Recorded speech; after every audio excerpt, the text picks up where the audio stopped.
With all the latest big talking points, news and discussion from the football world, this is Football Central.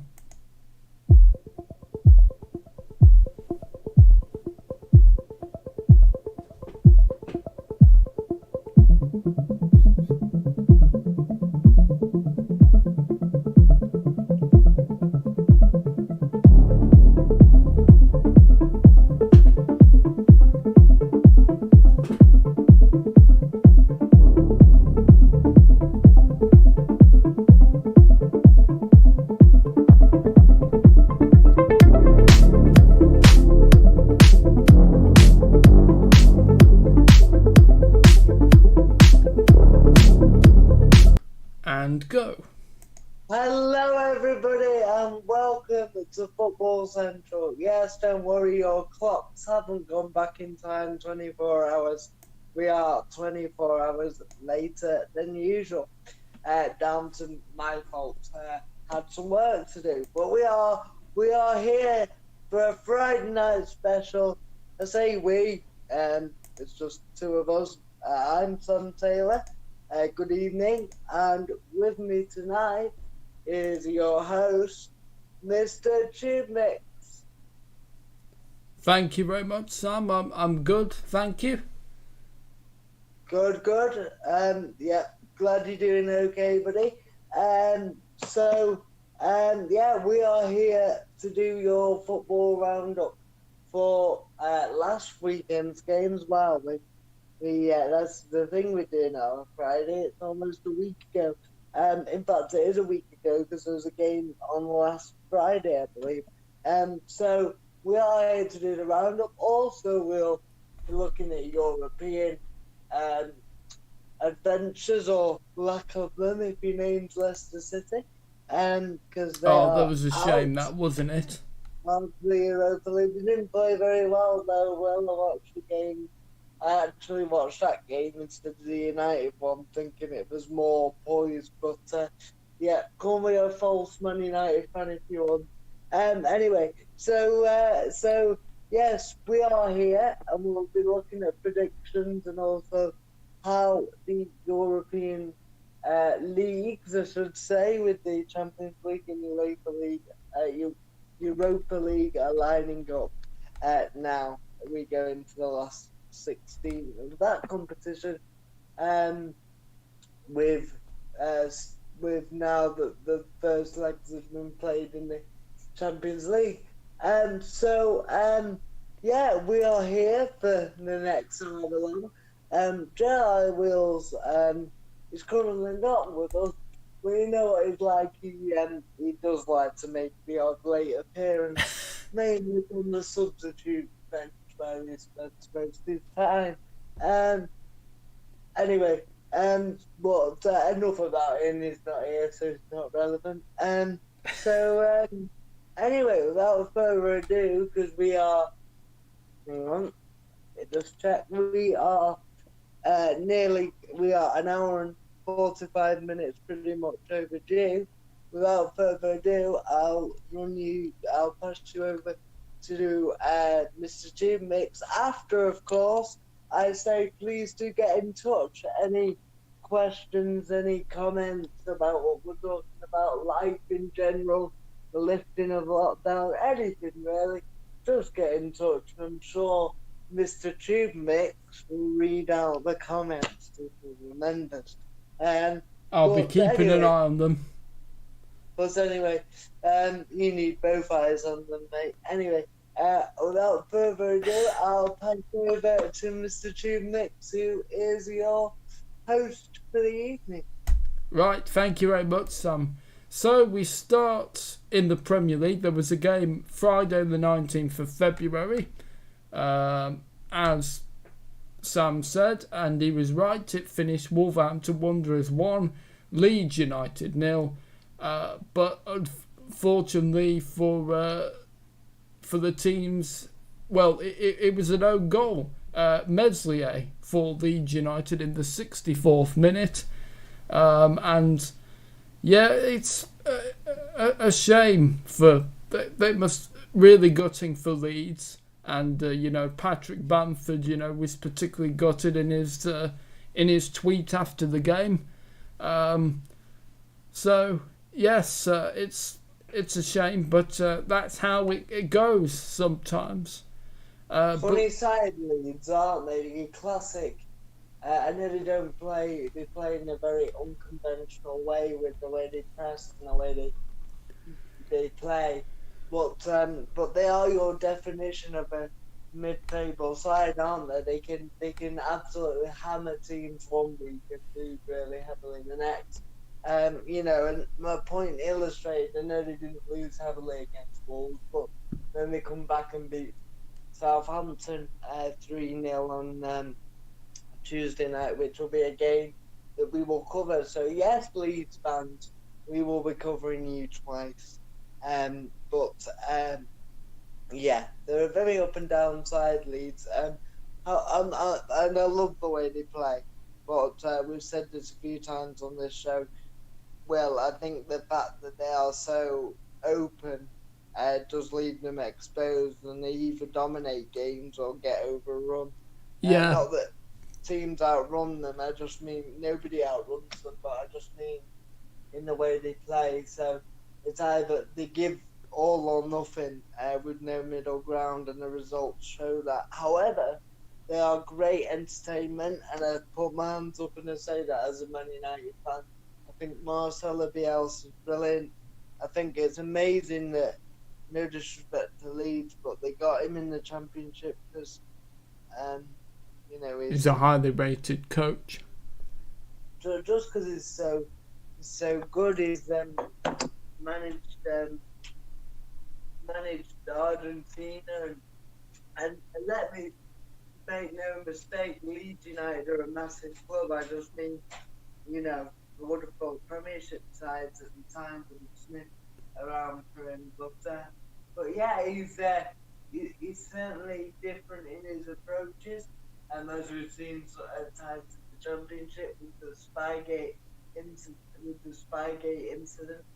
Yes. But a very interesting character, and a very nice man, and I think, but the way you can tell that is the way that his fellow professional managers, his colleagues, if you like, the way that his colleagues appreciate him, like Guardiola and managers like that. Everybody talks about Marcelo Bielsa. Sorry to interrupt. We have JLIWheels, I think, on the line. I'm just here to give you an update. I might still be a little bit of time yet. So. Okay, no worries. As long as I get to speak to you before, as long as you're staying awake for a bit, Sam, obviously, you know, we need to have a bit of chat. But other than that, that's all good. Right. He's not even had his tea yet, Jordan. So. I'll be. No worries then. Sam will be having a midnight feast at this rate. Well, that's what happens when you work from 9 o'clock till 8:30 in the morning. That's it. You know, he can't all be as much of a hero as you are, mate. Yeah, we don't all do 3.5-hour shifts like you, but it's really joking. Isn't that what Will does? 3.5 hours. Whatever it is, 4 hours. Right. But anyway, right, we'll catch up with you later. Right, see you later. All right, see you later. Bye. Okay, so JLIWheels will possibly be popping back later in the show. I couldn't resist that, mate. Sorry. No, it's all right, Sam. No, it's all right. Right, and yeah. I think you've got the right balance, Will. What's that? Yeah, you've got the right balance, work-life balance. Oh, yeah. Right, anyway, back to the show. Yes. That was just just a lady that comes to pick up some stuff. Oh dear. but yeah, no, I'm only joking. It was my mum. But I'm not embarrassed to say it. Anyway, now that we've taken a bit of a detour, um, everybody, we better get back to the thing we're meant to be doing, which is the football show. And I was just saying how much Leeds United, styles admired by managers and other players and things. And let's be honest, well, what's the thing that makes Leeds quite impressive, the fact they are in mid-table, albeit with Bielsa, is that a lot of their players are the same players that came up from the Championship. I know that they've added the likes of Rafinha and Rodrigo, but a lot of that side is the same side that played in the Championship. Yeah. And Melié's obviously come in, but he's young. But they play some great football and are great to watch. And if they finish, they concede a lot of goals, but they score them in abundance too.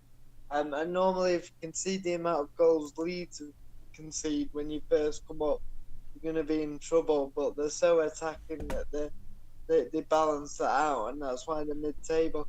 I don't think, just last point on Leeds now, I don't think Patrick Bamford gets enough credit this season, personally. I think everybody, including myself, doubted him when he came up from the Championship. I know he scored goals in the Championship, but he missed a lot of chances too. But he's been a revelation there. He has, hasn't he, Patrick Bamford, yeah. You know what I think it is, Will? I think it's a player. I think it's a player finding his home. Yeah, and sometimes it takes time, doesn't it, to find somewhere that you feel at home, doesn't it? And when I say at home, I mean, with the right team and the right manager who believes in you. I'm not saying these other managers didn't, but... No, I do get what you mean, Sam, yeah. Look at Jesse Lingard. Now, I know he's not your favourite player, but even he would have to admit that since he's gone to West Ham, he's fitted in like a duck to, taken to water, and sometimes it just suits you. Yeah, I think he should stay there now. I think he should still leave United though. I agree. I think, and the way West Ham are going, he could be playing Europa League football. I know they're in the Champions League spots now, but I don't think they'll stay there. But there's no reason why he can't get Europa League this year. So no. So yeah, why not? And let's face it, West Ham, is a big club. All right, it might not be quite Man United, but look at who's played there. Bobby Moore, the England winning captain, is a legend there. Jeff Hurst, who scored. The only player to score a hat-trick in a World Cup final. Players like Tevez have played there. They've had some great players, West Ham. Di Canio springs to mind. But yeah. It is, but yeah, but anyway, yeah, the same for Bamford. He's, Marcelo Bielsa obviously said yes, he missed some chances in the league last year, in the Championship, but you're going to be my main man and go and show what you can do. And sometimes that's all you need. You talk about players being shackled sometimes, and sorry Newcastle fans, but we pick on Newcastle a lot, but they are a shackled team that have to play a certain way. Now, all teams play a certain way, but Leeds play with freedom, don't they? And that's part of the problem sometimes, but they're the complete opposite to Newcastle. So, yeah, and I'm going to let you talk about Wolves, Will, because I've talked a lot about Leeds, and obviously Wolves are one of your favourite teams. So, yeah, that's fair enough. Just Leeds, if I was a Leeds fan, I'd be absolutely gutted, really. because they played very well. Apart from the goal, though, you know, I saw it on Match of the Day. I didn't think it was a particularly great game, really, other than the goal. And how about from a Wolves? I didn't see the highlights, but what do you think from a Wolves perspective? I didn't think they really deserved it, really. I didn't see really much. That is 2 wins on the bounce. It is, and it's, you know, I do like Wolves, and, you know, I do like Leeds. They're teams that I both like. So, yeah, but... Bit of momentum maybe for Wolves, the fact that they've won 2 on the bounce, albeit not playing great against Leeds. But 6 points out of 6 could give them a bit of a, you know, a bit of a confidence boost. Yeah. Obviously, yes, it will probably, yes, of course, yes. Yes, of course, it will give you a confidence boost, yeah. And they are the fantastic words of your host, Mr. TubeMix. So you were funny then, bro. You said, yeah, of course not, 50 times. Oh. Don't be sorry. No need to be sorry. It's just funny. But yeah. So anything else to say on Wolves, where they might finish? I think they're on the Leeds, probably mid-table, but as Wolves are your favourite team? Or second favourite team? Well, yeah, I don't think they'll finish in the European places, Wolves, this year, like they have in previous seasons, but they definitely don't need to worry about relegation. They're safe, and Leeds, they're definitely safe, because there are far worse teams, you know, who do deserve to get relegated. And do you think that Wolves and Leeds, for that reason, might finish in a similar position? Yes, I would say so. Yes, because Leeds' inconsistency and Wolves' lack of creativity this season, you think that they won't be surprised to see them next to each other in the table? Yes. And I tell you what, I'm particularly looking forward to seeing, though, Raul Jimenez back on the pitch. That will just be fantastic to see him back on the pitch when he does. We all agree. We all agree with that one. Absolutely. Right, and then we move on. Oh, sorry. Sorry, I'm just going to say, I think you know how much...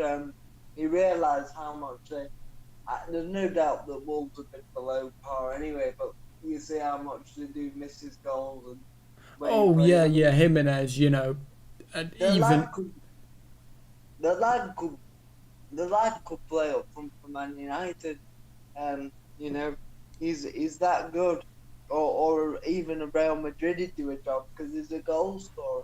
Yeah, although I think Madrid would want to go for someone younger. I think Mbappe, I think Jimenez, I think that ship has sailed, I think. No, I agree. I just mean in terms of ability. Oh, of course, yeah. But he'd be a fantastic signing for United if Cavani, you know, went. And, he'd be a fantastic sign. And, of course, he has experience of the league. He does. You think he's good enough? Oh yes, I think he, and you know, he has experience of the league, so you know that'd be another advantage to getting him. Yeah. So yeah. I agree. Anyway, are you ready to move on? Yeah. Right. So the next game, Saturday the 20th of February, was Southampton 1, Chelsea 1, and Minamino on loan from Liverpool for Southampton in the 33rd minute, assisted by Nathan Redmond.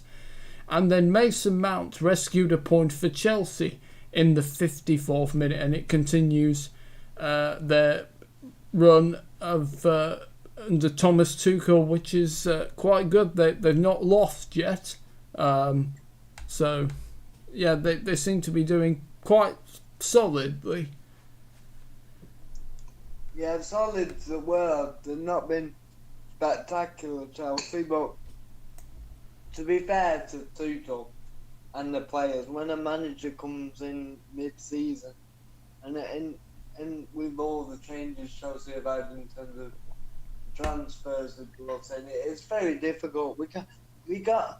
I know we will get judged because this is Chelsea we're on about, and managers, if they don't have a near perfect record, lose their jobs. But I think it's very difficult to judge him at the minute because he's just got to work with what he's got, which is a lot of quality, by the way.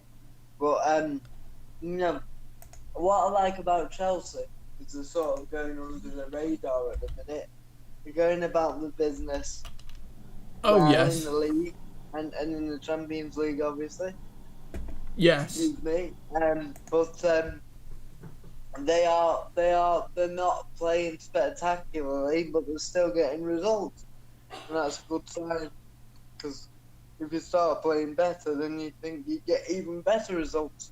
The game against Southampton, typical Southampton, take the lead. I mean, Southampton, since Ralph Hasenhutl's been in charge, have dropped more leads than any other side in the, from winning positions than any other side in the Premier League that's been in for those 2 years has been in charge. So they throw a lot of points from winning positions, and it happened again. But they did get a point. There's a silly challenge to give away the penalty. But Chelsea mounted a comeback. Yes. Through Mason Mount. But anyway, yes, it is the same old story for Southampton. Play very good football, and we love Southampton. I'm sure they have dropped off of late, but they were doing incredibly well. Punching above the weight, they've sort of gone back down to where we think Southampton probably are. But when you have as many leads, I think it's something like since Ralph Hasenhutl's taken over, they've let 30 leads slip. They've dropped 30 points, not 30 leads, 30 points from winning positions. And if you want to progress as a club, you can't do that. Yep. Your verdict on the two teams were? Well, Chelsea, they're doing, solid. Southampton, good to see them, end their, losing run. Hopefully it's something that they can build on, to pick themselves up, because they've obviously had a rough time recently. But they came back well and did well, after the 9-0 defeat, last season, and they can do it again. Yeah, it does show that there's to get beaten 9-0. I mean, 2 seasons on the bounce is and I'm not saying the players aren't playing for Hasenhüttl. I think you look at the way they play. They are playing for Hasenhüttl, but Sam, even though there were 2 separate games, and also they were injury depleted. They were depleted and lots of injuries when they lost 9-0 this time. So no, and that's what I'm saying. I think you can tell that they do play for Hasenhüttl. But I do think there's something a little bit missing that's shown why they a little bit of steel maybe when they go behind, because when they get into the lead, because you've got to look at those things as coaches. There's a pattern, and they've dropped. Like I said, think it's over or just about 30 points from winning positions since Aston Villa took over. So, you know, and I'm not saying Aston Villa's done a great job, and I love him. I'm just saying you can see a recurring theme. But yeah, Southampton will be fine, absolutely fine. And Yep. There are worse teams in the league, aren't they, that, you know, deserve to be where they are. Yeah. As for Chelsea, I think, you know, sorry about this, I'm eating my dinner at the same time. No, it's fine. So, it's fine. Sorry if you can hear me chewing, everyone. But yeah, they'll be fine. And as for Chelsea, a disappointing season. Will be good if they have a good run in the Champions League like they did when Andres Villas-Boas got sacked and what's his name? Roberto Di Matteo. Roberto. I was going to say Roberto Martinez, but No. I'm just tired. Roberto Di Matteo came in and they won the Champions League. So, and I'm not saying that's going to happen, but Tuchel definitely seems to have put the toot back into Chelsea. So the toot from Tuchel. Yeah. But yeah, we'll see. I mean, I hope that Chelsea give him a bit of time because Abramovich said, "Oh, we're looking to win the league." So when he came in, but I think that's ridiculous. I think you look at where City are and the run they've been on. So the aim for Chelsea, you know, it'd be interesting. JLIWheels isn't here, but maybe if he comes later, we'll get his opinion on it. I think the aim for Chelsea still has to be to try and get in the top four. Yes. I don't know if you agree with that. I mean, yeah, I mean, they're, you know, at the time, I can't remember where they are now, but, you know, they're not far off, actually. So... No. But of course, we'll check when we go to the current table at the end. Right. Yeah. So, right. Ready to move on? Ready when you are, good. Well, there's nothing to say about this one because, apart from the red card, which is the only really good thing about it, really not very exciting game. Burnley 0, West Bromwich Albion 0, and just nothing really much to say, really. I would like to say, because we should talk about each game, Will, whether it's boring or not. Well, okay.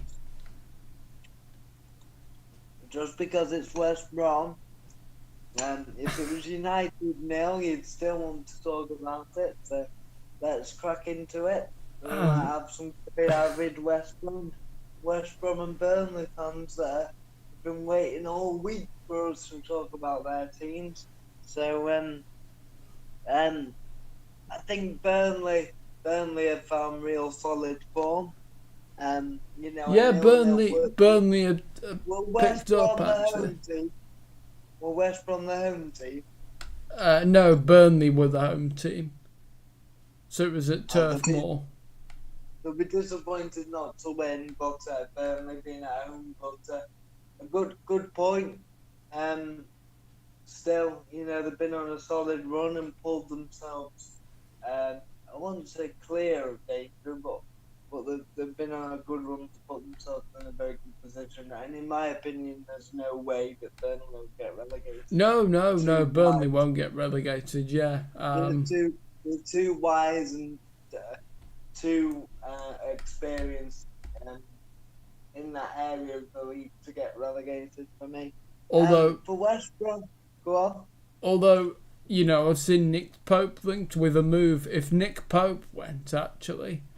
I reckon they could potentially struggle, but that's, a completely hypothetical thing. They might bring in another really good keeper, though. Well, I know, obviously, Burnley, don't have the resources, but But, No, you know, no, they no, might that's be- true. I mean, they had Tom Heaton, and then he went, and then Nick Pope, and then, you know, maybe Bailey Peacock Farrell, you know, the young keeper. Maybe he's, you know, good, maybe. Yeah. What about where's he been linked with? Tottenham, because Hugo Lloris, he's been linked with going to PSG to join Pochettino. We'll have to see. Yeah, I could see. I mean, Lloris actually hasn't been doing very well actually recently. For Tottenham. Maybe you need to change. Maybe, yeah, and he's also, I didn't realise how old he was actually, Lloris now. He's getting on a bit actually. How old is he? He is, just find it. See. Although I think he has been a really top keeper for a long time. Oh yeah, there's no doubt about that. 34, yeah. Yeah, so you think he'd still have a bit of life in him as a keeper, eh? Yeah, although maybe, you know, he's spent quite a lot of time. Maybe it might be good for him and for Tottenham for a change, maybe. You could say that about a lot of the Tottenham squad, couldn't you? Yes. I mean, I wouldn't be surprised if Kane, you know, if they don't win anything and they, you know, don't get into, you know, Europe, but, you know, Kane must be quite fed up now, I think. Yeah, as much as he loves Tottenham, and I'm not saying he will leave Tottenham because he adores. Oh, of course, but, you know, he's in the peak of his career now. He might decide, well, I'm staying with Tottenham, whatever, which is fair play, like Matt Letizia did with Southampton. But to be honest, he's got, certainly in the next 12 months, he's got 12 to 18 months, he's got decisions to make, Harry Kane, because whilst he'll be a top player for the next few years, and we feel that his opportunity to really go and show, everybody knows how good he is, but to improve even more, I get with an amazing quality team, you think he might have to leave Spurs. Yeah. And don't get me wrong, I hope he doesn't leave Spurs because I think it's great and I think the fans love it. But if I was him, would I go? It's difficult. I think he would have to have a good think about it. I think, you know, this would be his last chance for a big move, you know. I don't know about his last chance, but I think in the next 2 years, 18 months to 2 years, if he doesn't move, then yeah, probably. But I think you know, there'll be players there'll be teams when Harry Kane is in his 30s and they'll be looking for a Harry Kane to do, because goal scorers and playmakers, which Harry Kane is both, prolific goal scorers and playmaker in one player, is very rare. So I think he'll always have a high value. But I do think that, and you know, it's a difficult one. We're not Harry Kane, Will, and I understand that when you support a club, and you know your dream was to play for that football club, then do you stay? But then, if, like you say, if he wants to win trophies, and Tottenham might win a trophy, you know, we're on about Tottenham here. Yeah, they might actually, you know, they could win the Europa League maybe. Or the EFL Cup. They could, yeah, because they're still in that, yeah. But I get your point, and I get, you know, if Harry Kane's happy with the fact he might not win anything at club level, then fair enough. But if he was a good striker, Will, but not a world-class striker, and he was playing for his club every week, his boyhood club, he'd probably be happy. But the fact is, the best player at that club, and he knows he could get into any team in Yes. the world. In the starting 11 makes it a bit different because he knows he's good enough to play. You know, he'd even walk into Barcelona's team or Real Madrid's team, wouldn't he? He'd get in there, no doubt. So do you agree? So you know. Yeah. I think he would. Yeah, actually, yeah. So you know, what is his ambitions now? If he stays at Tottenham, nobody can blame him. You look at Jack Grealish, and I know he continually gets linked with a move away, but look how many years he stayed at Villa, and he loves playing for his childhood club, and you can't argue with that. You can't say, well, that's a mistake, because these boys are fans of their clubs. Yes. So to put on that badge, you know, it's like Billy Sharp and Chris Wilder at Sheffield United. They're both Sheffield United fans. Well, yes, and Chris Wilder used to play for them, didn't he? Yeah, and now he's the manager. So I'm sure nobody will be hurting more than Harry Kane that they've not won a trophy. Yes. He will feel that in some ways he's let the club down. And I know that sounds ridiculous, but if they don't win a trophy in his career and he stays, then he will feel, you know, he will feel it more than most because he's a fan, and he'll think, well, because he's the main man. Yeah, and he's a fan, Will, and he'll score those goals. He'll think, well, I've scored all those goals, but really they didn't mean anything. All right, they might have meant we got into the Champions League or to a couple of semi-finals or finals. But on the club's record goal scorer, not that he is, but if he stays, I think he will be. The all-time record Premier League goal scorer, he could beat Shearer's record. This is all in hindsight, of course, but I never won anything. You know, my goals didn't lead to trophies, and that could be a big regret. So it's a difficult one, and what I don't think Harry Kane can do wrong. I think if he did leave Spurs, it would be awful for Spurs fans and for him as well. I'm sure there'd be a few tears. But I would hope that they would respect that and say thank you very much for your loyalty. I think they would, and I think he would. Trust me, Will. He would be as upset as they. He would be as upset as they are. How did we get on Harry Kane? Anyway? Sorry. I don't even know how we got on. Oh, I don't know. Anyway, but yeah, apart. Go on. Oh, sorry. Just going back to the game. Apart from the red cards that Ajayi, I'm not sure you pronounce his name, for West Brom in the 30th minute, there really is nothing much to talk about. Well, the two teams you say about Nick Pope and that, but we said about Burnley, and Burnley are solid. You know, if you're a big team and you go there towards the end of the season, and you've got to win to get in Champions League Champions League football, then you don't want to be going to Burnley on your last day of the season, because if you're not up for it, they are physically very strong. 110%. As for West Brom and Sam Allardyce, I'm going to let TubeMix talk you through West Brom. There's nothing much to say, really. Well, what do you think about Sam? What do you think about West Brom's chances of staying up? No, I think they're probably going to go down. I just can't see where they're going to get many goals, really, to be honest.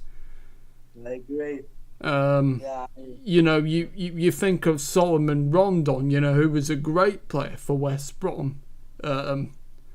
You know, a really, really decent player. You know, someone like Wolves, actually, I'm sure he could still do. Or, you know, Newcastle, actually, Rondon, you know, would be a great signing for them, I think. Or Burnley, actually, yeah. Or Palace, or, well, there's... But Yeah, he was a good player, Rondon. He played for Newcastle, didn't he, on loan? Oh, he did, yeah, he did, yeah. I forgot about that. He Yeah, did well there as well. he did, yeah, and then he went to China, I think, and he's still there. But yeah, But and Big Sam, what are you thinking about Big Sam's return? well, I think, and obviously I don't like Allardyce, but he's not going to do it this time. I don't think he's got the squad to do it, really. West Brom, I think, they needed to win this, really, and, they do need points, really. Yeah, they're getting caught adrift. Yes, and, we'll get on to Fulham, who, are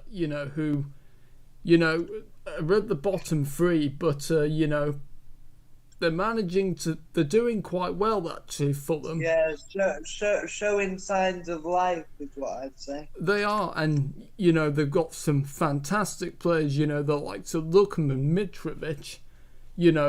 Fulham, probably out of them, I could definitely see Fulham escaping. But Yeah. West Brom, on the other hand, I mean, you've got Snodgrass, who, well, we don't know really if he can really do it. I mean, he's getting on a bit. We've got Maguire, who is not really that experienced in the league. Is he the striker, is he? Yes, he is. Yeah, I just don't think they've got the squad to do it. And West Brom, I think they're gone, really, West Brom. It's going to be very, very hard for them to escape. Speaking of keepers, well, just while we're on West Brom, what do you think about the United old boy? Sam Johnston. Oh, well, yes, I thought he's... for me, he's been the only one but West Brom's players who's actually been really good. I think Conor Gallagher's played quite well. Yes, Conor Gallagher's done okay, I would say. But, no, for me, the only one that really stands out is Sam Johnston, because he's made some good saves. He's made more saves than any other keeper in the league, yes. Yeah, and it's good to see him, doing well,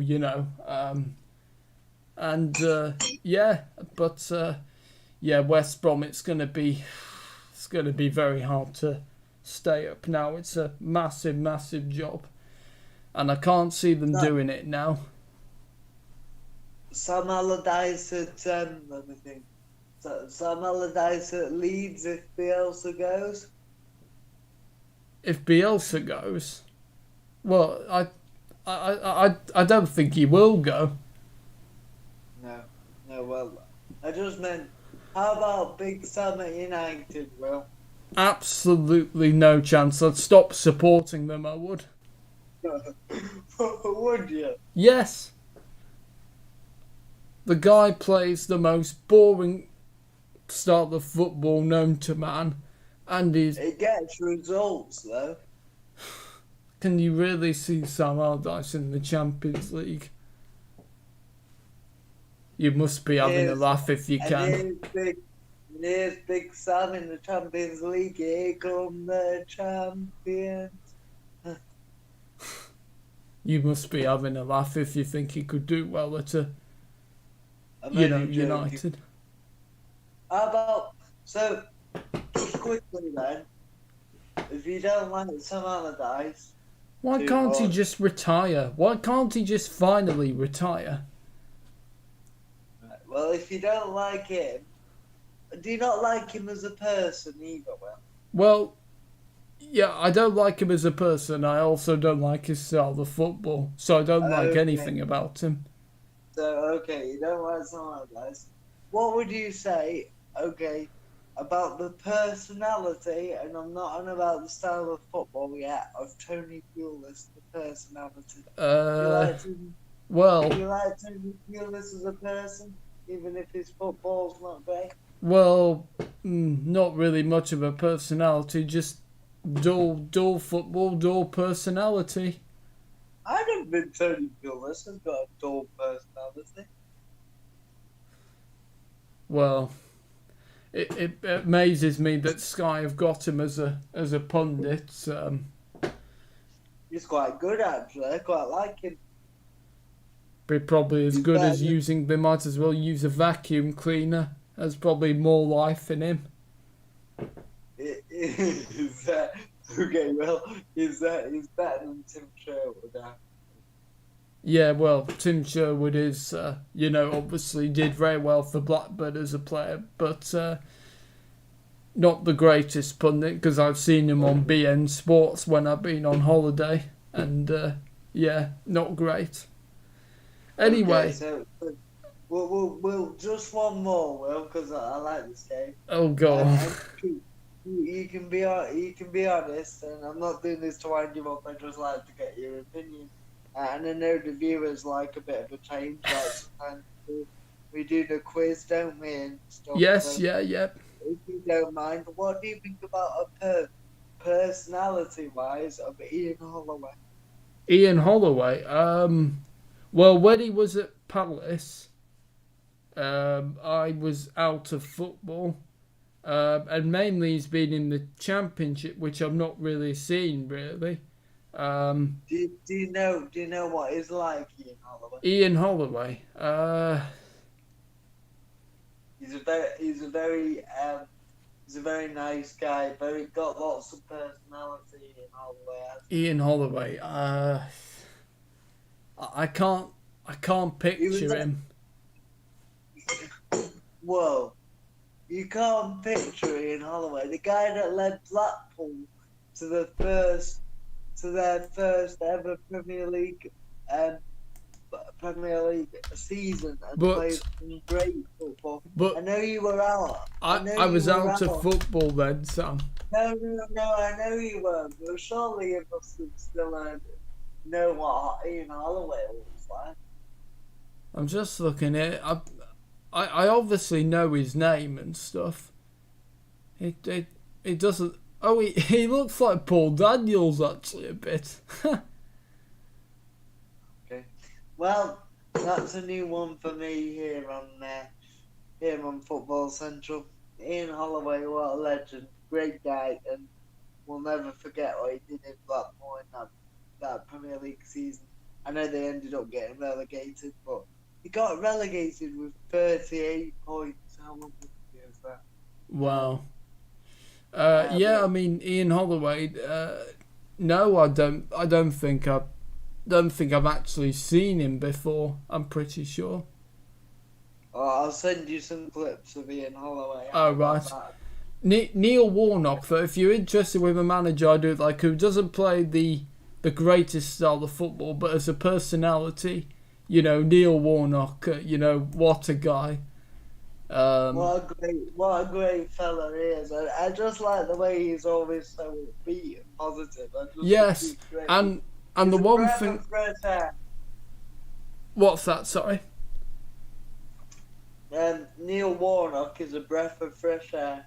He is, yes. And one thing that struck me, we'll move on. What in a minute. One thing that struck me though when he was at Cardiff was how they were a family.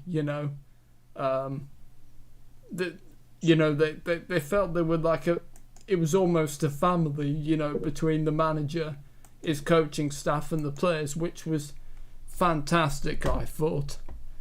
I'd love to have played under him, not in terms of the style like you say, but he would give me so much inspiration as a player. I'd be like, what a nice guy I'm playing under him. He would. He's a fantastic guy, Neil Warnock, yeah. And it is the epitome of he enjoys his job. It's just nice to see somebody who's a high-profile manager who enjoys his job and has a smile on his face every day. Well, he comes, doesn't he, under the, no disrespect to Neil Warnock, but he comes from the era before, there was a lot of money thrown at football and stuff. So I suppose for him... Like him, I could listen if Neil Warnock did a lecture one day, we were all journalists sitting there, I could listen to Neil Warnock all day quite happily. Yeah. Got some I great could just stories imagine- because Yeah, I could just imagine, when you get people that are good around the campfire and you round the fire and you get somebody to tell you stories. Neil Warnock could be a man. yeah. Anyway, Anyway, we said it at the same time. Should we move on? yes. Sorry, everyone. So the next game was a much more exciting game, the Merseyside Derby, which I watched on the Saturday. I saw a bit of it. I had a Zoom family meeting the second half, but elated with the result. What a result for Everton! It was a huge win for Everton, and for Liverpool. Again, they didn't really. They never really looked like getting back into the game really that much, particularly. No, and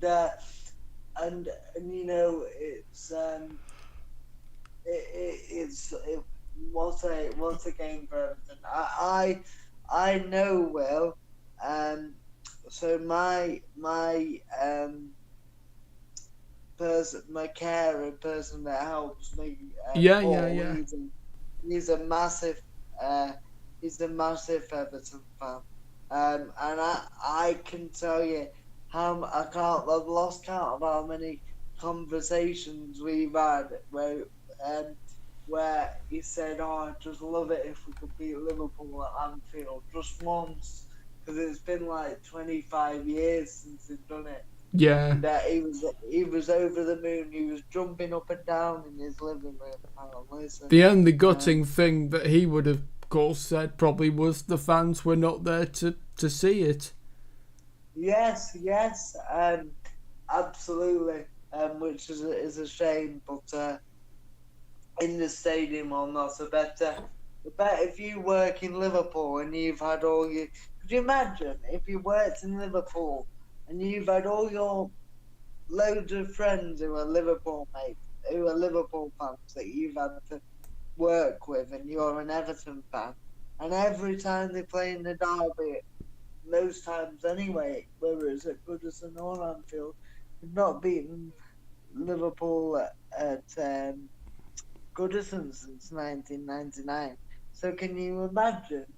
And 25 years for Anfield, but can you imagine going in as a unless it was a draw, as an Everton fan, and every time the Liverpool fans are ribbing you, oh, you still haven't done it, and this time that person would have gone into work as fresh as a daisy and said, there you go, boys, eat that.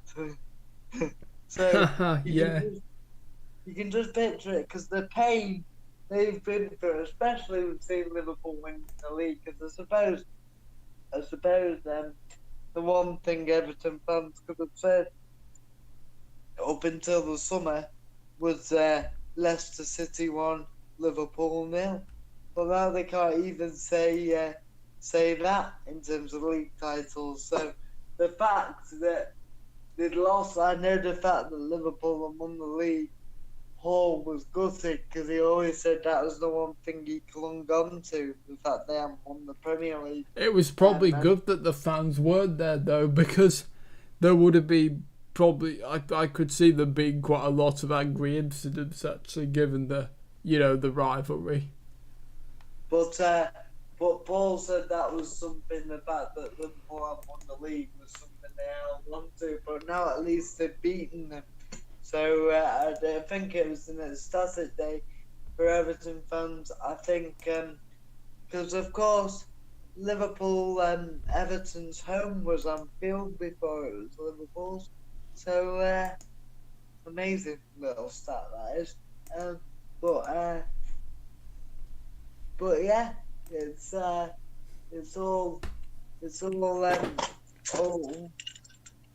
thank you.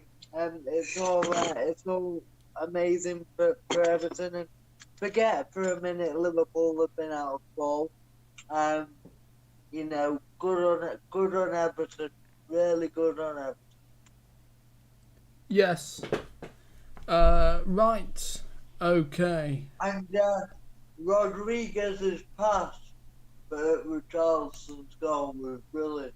It was, yeah, really good from James Rodriguez, and there's actually, rumours that he might be wanting to leave Everton because apparently, well, I'm not sure if this is true, but apparently he's fed up of the weather and he's not keen on the style of the English game. Oh, well, we will see. If you want to leave because of the weather, you're pathetic. Oh, right, okay. But, If that is true, that is utterly pathetic. Just because you don't like the weather. well, for some players, well, it's hard.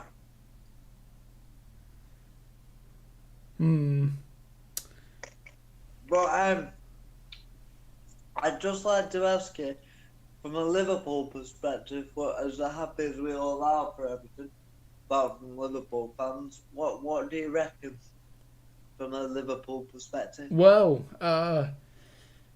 not great, and obviously, Jordan Henderson had to go off injured, so again, Klopp has had to shuffle his defence. It says here the 18th central defensive pairing of the season, 18th, in Ozan Kabak and Nathaniel Phillips. And losing Henderson, who is one of their key players, and yet another injury, and a loss against, the biggest rivalry. There is no positives at all for Liverpool. Jurgen Klopp under pressure or not because of what he did? Well, it was always going to be hard without Virgil van Dijk. I mean, I'm not sure. I can't see. Klopp says he doesn't need a break, but maybe it might actually do him some good. Maybe to leave and have a sabbatical. Maybe like he did at Dortmund. Maybe. I think Liverpool are too good though to not bounce back. Oh yes. Once they get Van Dijk and Gomez, back, I think they'll be fine again. And they get the front three firing. Exactly. Yeah. You could argue that they've been the biggest problem. Well, yeah, it's I don't know. It's very weird to see, the front three not doing well. But they're obviously, just in confidence, I think. Yeah, I think the whole team is, struggling for confidence, and they'll be back. And obviously, it was always going to be a tough task. I mean, Kabak, he's on loan. I'm not really certain that he's shown much, really. No. But he's stepping into big shoes, really. Very quickly as well, and he's coming to a struggling team. Oh, yes, of course, yes. So, good win for Everton, and obviously good for Carlo Ancelotti, and not really much more to say now then. No. Be interesting to see if Ben Davies plays a little bit.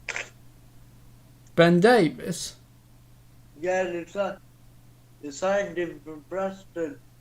Oh, sorry, that Ben Davies. Sorry, I was confused because I thought Ben Davies, he's at Tottenham. Oh, sorry. Yes, sorry, the other Ben Davies. Sorry. What a move that was for him. Yes. I mean, and Preston, I'm sure they wouldn't have said no to that money as well. So, yeah. I don't think he was expecting that, was he, to go to Liverpool? No. We'll have to see if he'll, if he'll. Obviously, if Van Dijk and Gomez hadn't been, they wouldn't have signed him, but. unfortunately, Gomez seems to struggle with injury, doesn't he? Yeah, and he's a very promising player. Yeah, it's a shame because I like Gomez a lot, for both I England think and... he's got real quality. I agree. I think he's a quality player, but a bit like Jack Wilshere used to be. I just hope his career doesn't get wrecked by injury. Yeah, and we'll see. But he did make a good life. Not good life. A good start to life at Bournemouth again. He did. Anyway, And, are you ready to move on? I'm ready to move on. Right. Okay. So the final game of the Saturday, it was Fulham 1, Sheffield United 0. Fulham, it was a game they had to sort of, scrape through and, to get a result. But that's... Playing well, though, Fulham. Playing well. They are, yes, and that's what you need to do, really. You need to get, points. And obviously this is a, important game. Fulham in the bottom three still. But, they were against Sheffield United, who, despite playing relatively well, never, for me, looked like they were going to get in, unfortunately. That's the story of Sheffield United season. They've actually, in terms of playing, the way they've defended, not played that bad. But, Yes. But they're just not It's too late though, isn't it? Really. Well, they've been playing quite well this season. I don't think there's that much difference, and you might think I'm mad between Sheffield United last season and this season. The only difference is not taking the chances and they're not creating. No, I disagree. I don't think they've been playing very well for most of this season at all, really. Well, I have to say, here's a stat for you. Sheffield, and I found this out in a quiz. Sheffield United, when they finished 9th in the league last year, had the fewest shots of anybody in the league. And yet they finished 9th. Which shows that with the shots they did get, they must have been extremely accurate to finish 9th. However, it also shows that they struggled to create clear-cut opportunities consistently, and so the fact that the bottom, having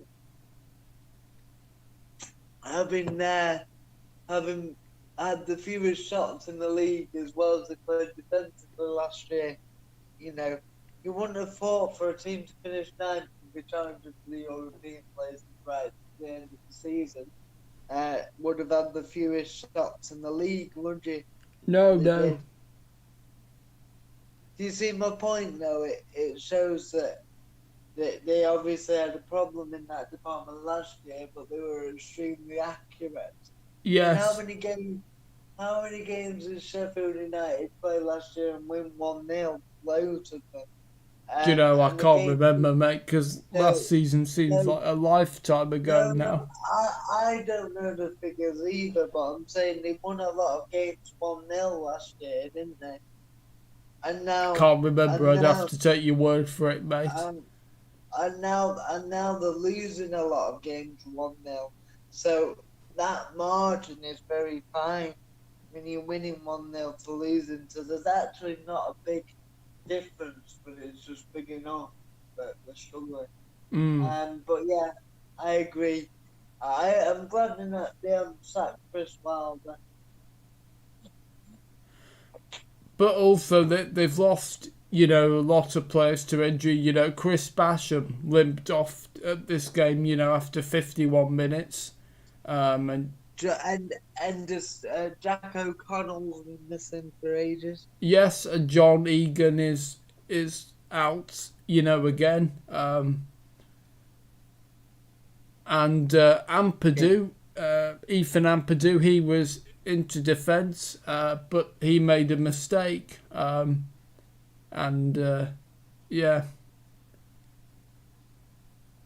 yeah, it's interesting to see,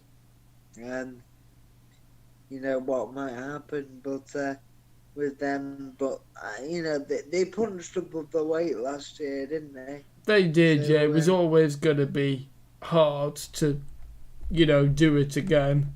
And I was thinking about this the other day, though. I thought if Dean Henderson was still there, I'd reckon they'd be doing, a lot better, actually.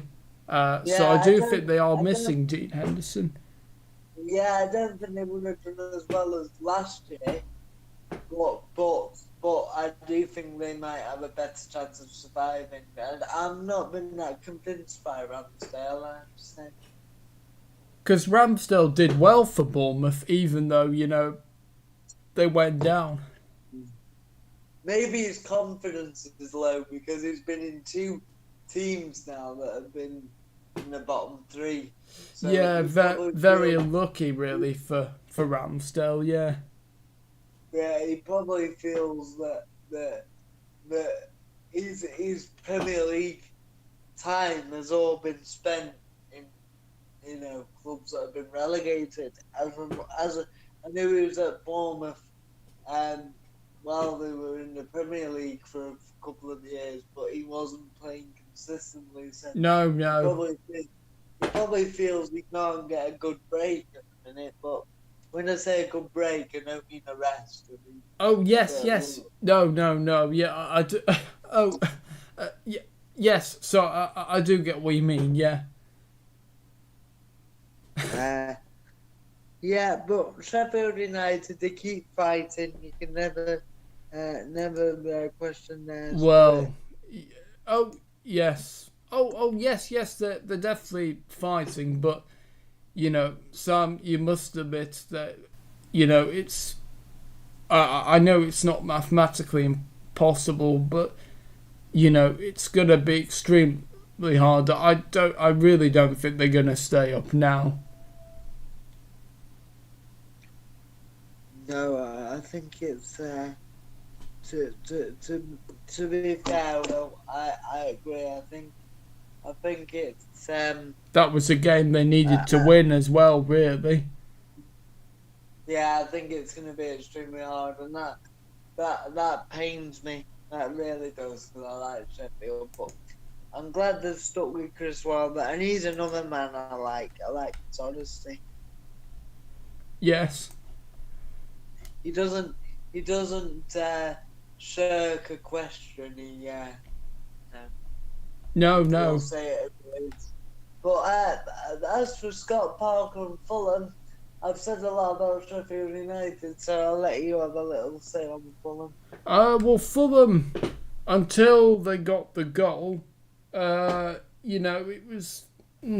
wasn't the greatest game, really, but Fulham did what they needed to in the end, and that's really all much you can say. And, the teams that really sometimes you have to dig out and get results, particularly if you're a title-winning team or the team that's trying, fighting to stay up.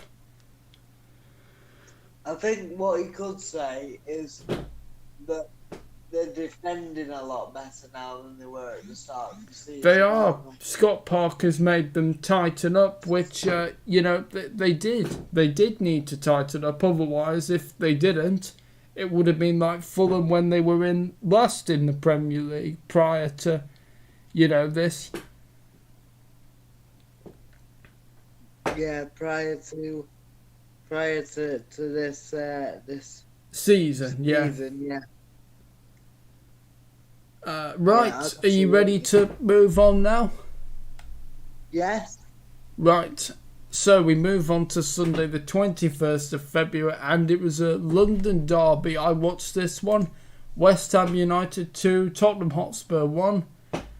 I didn't see the game, Will. I saw a few highlights, but if you'd like to talk us through the game first. Yes, well, West Ham played very, very well.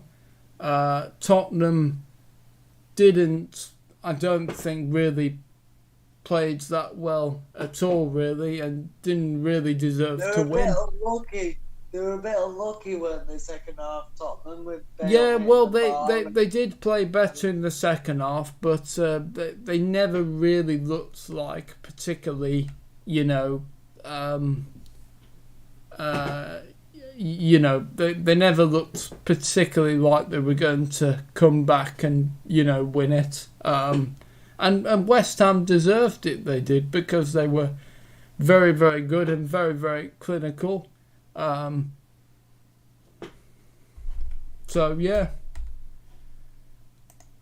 Anything else? What have you been surprised with West Ham this season? Well, yes, I'm surprised they are where they are. Coming round to being a David Moyes, not a fan, but appreciating that he's done a good job there. Well, you can't deny he is doing a good job there. And I think he's slightly tweaked his style. They're playing, quite a good style, actually. And maybe Moyes has realised, that, he's got the players for the style he wants to implement and the philosophy. And, maybe it's just about getting the right team for him and the right players. And I also think it's worth saying that while the players are playing well, of course, David Moyes looks like he's got his mojo back a little bit as well. yes. As in when he was at Sunderland, it was like the United. I know Sunderland was a poison chalice of a job because the club was in free fall, but when he was at, I think when he was at Real Sociedad, then at Sunderland, I think he lost a bit of his enthusiasm just because I think the United job from the outside looked like it took a lot out of him. It's his dream job. It didn't work out, and I think he took a while to recover from that. And is what I'd say. I don't know if you agree. Yes, I'd agree with you. But yes, they are. They played very well, West Ham. They played to their strengths. What I like about West Ham is they get the ball in the box when they've got players in the box, and I don't mind that. They're playing to their strengths, with the players like Souček, who are very good headers of the ball. You have to play to your strengths. We can't all play like Man City, so and not put the ball in. So people moan about players crossing the ball now because they want to see pretty football, but West Ham have been very effective.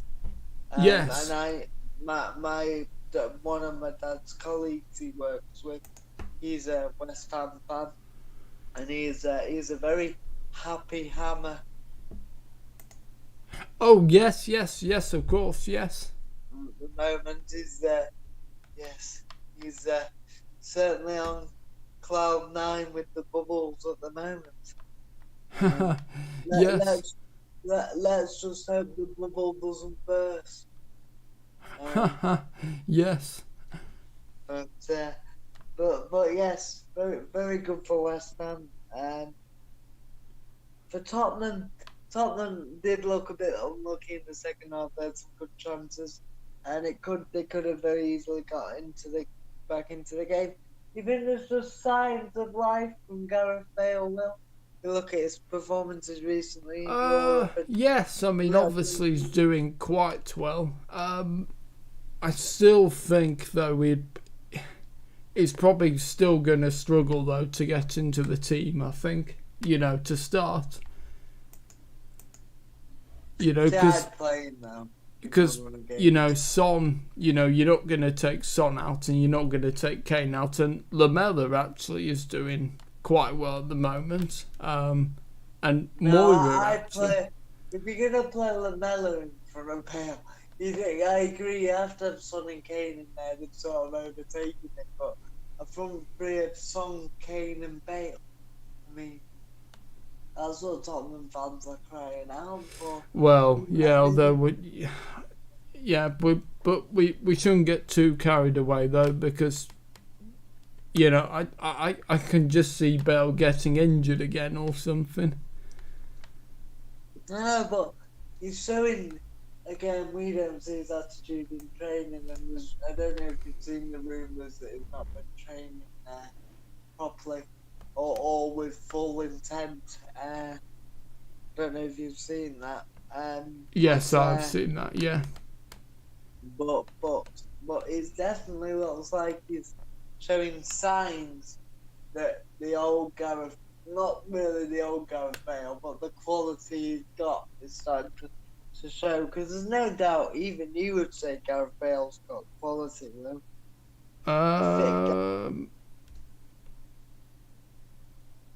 No, not really. Oh, come on, Will.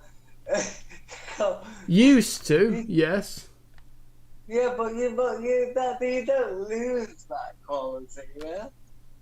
Well, some players do seem to. No, he might have lost a bit of pace, but that player's still in there. Maybe not exactly the same player because he can't run. He's still in there. He just needs it dragged out a little bit. I can't believe this. The most expensive footballer in the world for a time. Yes, absolutely ridiculous money. Well, it was ridiculous money, yes, and he doesn't have quality. I know he's not shown a lot of it this year, but to say he doesn't have... We're talking about a guy that scored an overhead kick against Liverpool in the Champions League final. That was one game. He regularly scored for 30 yards out in his career. Who went from left back to winger and put Mike on his backside in the Champions League quarter final. Put who on his backside? Mike on. Who's he? He played for City, a fullback. Mike on? No, not heard of him. He played for type in, I think it's, I always get confused with Milan it is. I think it's Tottenham v AC Milan quarter final 2009, Gareth Bale. And it absolutely just, when you've got free time. How do you spell his name? Maicon. Yeah. Just put in which defender did Gareth Bale destroy at AC Milan.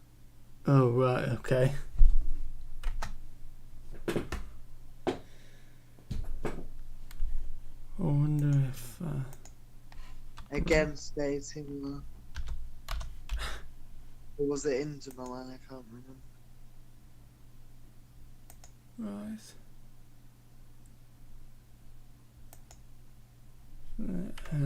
Right, okay. Did have quality, but for me needs to show more, really. Ask me at the end of the season. Okay, well. Right, so have we had any comments, by the way? Right. No, not tonight. Have we found it? Gareth Bale destroying Inter Milan. There's a video here, yeah.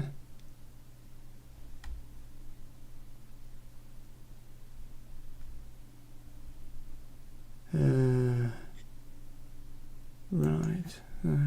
Oh, hang on. Let me just mute this. No. Oh, right, okay.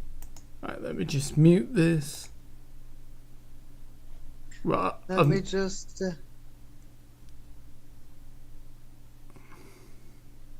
Shall I have a look for you? Oh, yes, please, mate, actually, yeah. Oh, it's blurry, the video. We'll do it. We'll do it later on or another time, Will, because obviously we're on the stream now. Oh, yes, of course, yeah. So yeah. But everybody else will know who Maicon is. And that great. No, not heard of But, Mike on at all. yeah. To say that never mind. Gareth Bale was my favourite player for a number of years in the world. Well, second to Cristiano Ronaldo, but he's my favourite player in the Premier League for ages before he left. But anyway, Right, let's move on anyway. Are you ready to move on? Have Tottenham got problems and Mourinho's under pressure? Well, there was negative rumours that should they fail to beat West Ham, that Mourinho would be. I don't know. As long as they're still in the Europa League and they're still in the League Cup final, if they go out of the Europa League and continue to do not well in the Premier League and don't win the League Cup, then I think Mourinho will be gone. So we'll see at the end of the season, I think.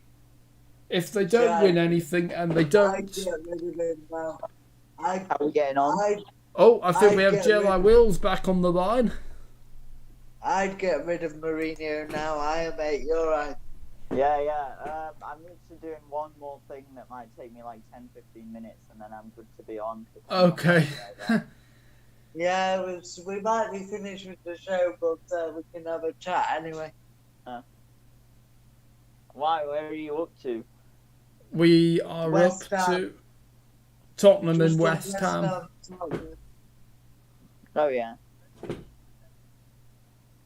Yeah, but we'll have a chat in a bit anyway, mate. Good old Jesse at it again. Yes, I've said to Will is having a renaissance and he seems to have found his... Mate, he's a new man. What, Bale are you on about? No, Lingard. Well, he might be having a renaissance. No, we shouldn't get too carried away here. What, with Jesse Lingard or with Bale? Well, both. I'm going to crack on and do what I'm doing. So Okay. I'll get back to you guys quickly, so I'll see you later. Alright, see you Okay, later. see you. Okay. Anyway, time to move on because we spoke about loads of this game. The next game on the Sunday was Aston Villa 1, Leicester City 2. I think I did watch this game. Yes, I did watch this game actually. Yeah, I didn't get to see this game, Will, so if you'd like to fill me in. I did see the goals actually. Harvey Barnes is playing well, but I'll hand over to you. Harvey Barnes is playing well, yes, and an assist and a goal for him. So, very good game for Harvey Barnes. And James Maddison, also a good game for him. Excuse me. Villa, I know they lost, have come a long way, so we shouldn't forget that. Oh, of course, Villa are doing a fantastic. Dean Smith is doing a fantastic job at Villa. A completely different side to last season. Yes, and although Ross Barkley started well and is struggling with fitness, and Villa they're doing very, very well. They are. You see, you talk about a successful season. If Villa finish anywhere other than not near the bottom, which they're not going to do, it's going to be a successful season. Oh, of course it is. Yes. Look how much they've improved. Yes, of course they've done put my teeth back in. They're doing it's a good season for them. Yeah. I call it a great season. If you'd said to me that Villa would be not that far off the Europa League and really the Champions League, I would have laughed at the start of the season. But they've done really, really well. And I'll tell you what they brought them with Traore and Watkins, alone as well. And then you've obviously got McGinn, that's fit, who's a big player for them. I don't know. Oh, you still there, I'm a Sam? big fan of John McGinn. Oh, yeah, Sorry? he's a good player, John McGinn, yeah. Yeah, I think he's almost as important as Grealish. Because without him, they really struggle from McGinn. I think Grealish is the most important out of all of them, and they definitely miss Grealish.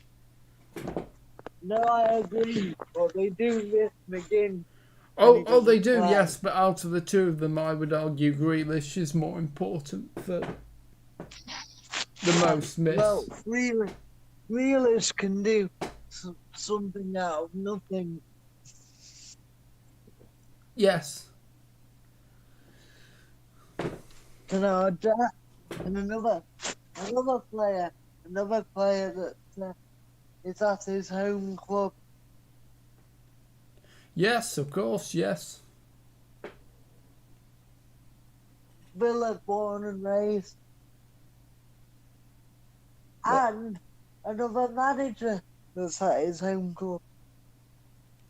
Oh, yes, because Dean Smith was a Villa fan, wasn't he? He is a Villa fan. Oh, sorry, yes.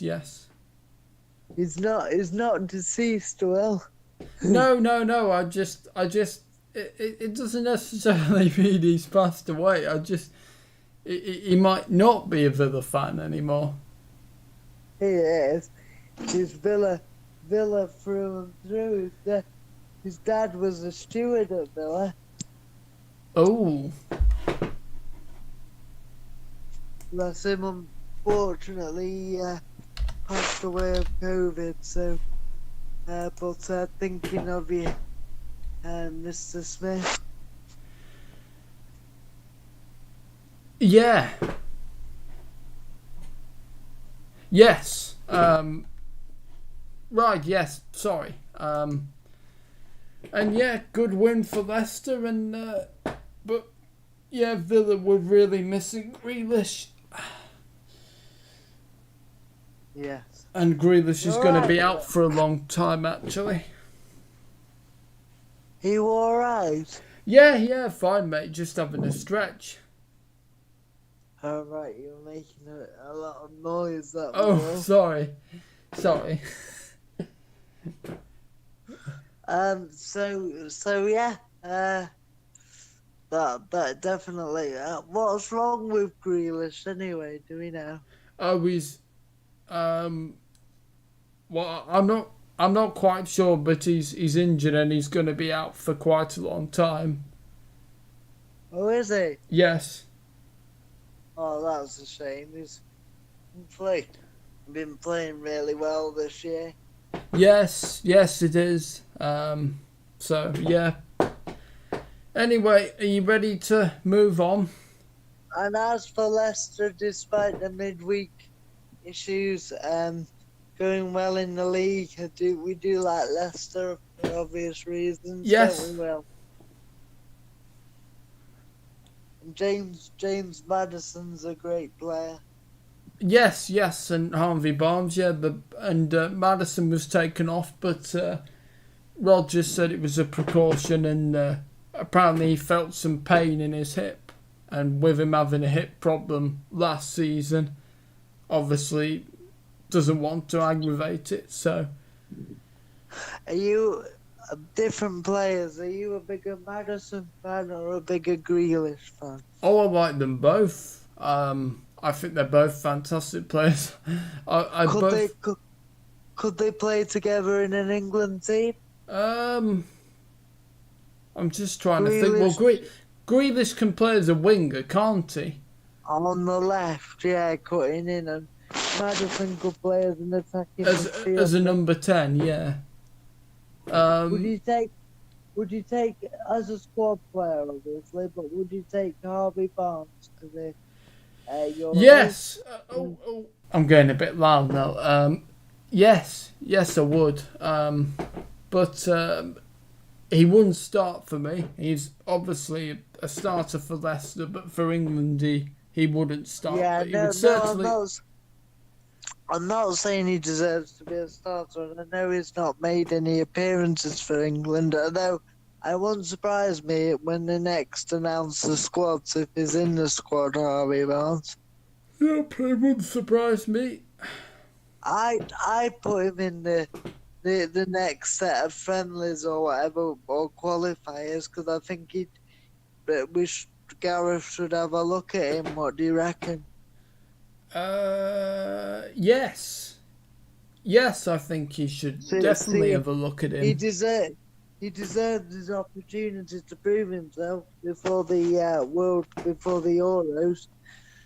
Yes. Right, but I really am ready to move on now. Yeah. Right. So, the next game... Will.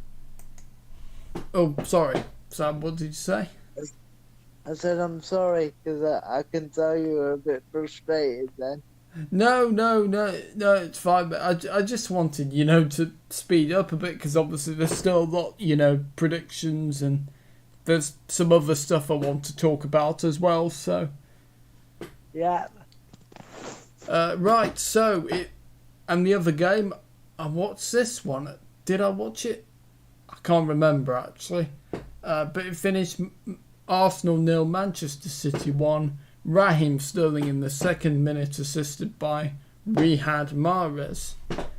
No, I don't think... Did I watch it or didn't I watch it? I really can't remember. But good win for City, and they're not really... Yes, good win for City. Yes.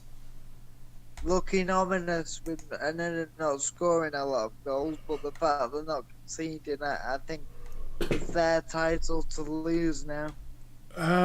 Well, the way the season's gone, I wouldn't. I did say Chelsea, and I wouldn't want to, say they're definitely, going to win the title. I don't know. No, I'm not saying they're definitely going to win it, but I think it's theirs to lose with the position. Is what I'm saying. Well, I think it's still quite open, actually. So. Oh, sorry, I didn't know my camera wasn't on. was on. Sorry. No, it's fine. So I mean, you've had your camera on one of the videos anyway. It really wouldn't be the end of the world. I would have kept it up to my face if I knew. Sorry, everyone, I didn't know. But so sorry if you couldn't see my face. But yeah, it's off now. Sorry about that. Because I was probably coming in and out of shot every time I was eating my dinner. And it's anyway. So yeah, your camera's on, by the way, Will. It is, but actually, on the oh no, they wouldn't have seen you actually, because I've just got it on my logo and my picture actually. All right, okay, fair enough. Yeah. Oh, never mind. Oh dear. Anyway, yeah, well, so as for so good win for City, and the way they're grounding out results and winning games is an ominous sign for the rest of the league. And as for Arsenal, what do you reckon for Arsenal, Will? Well, yeah, they weren't really doing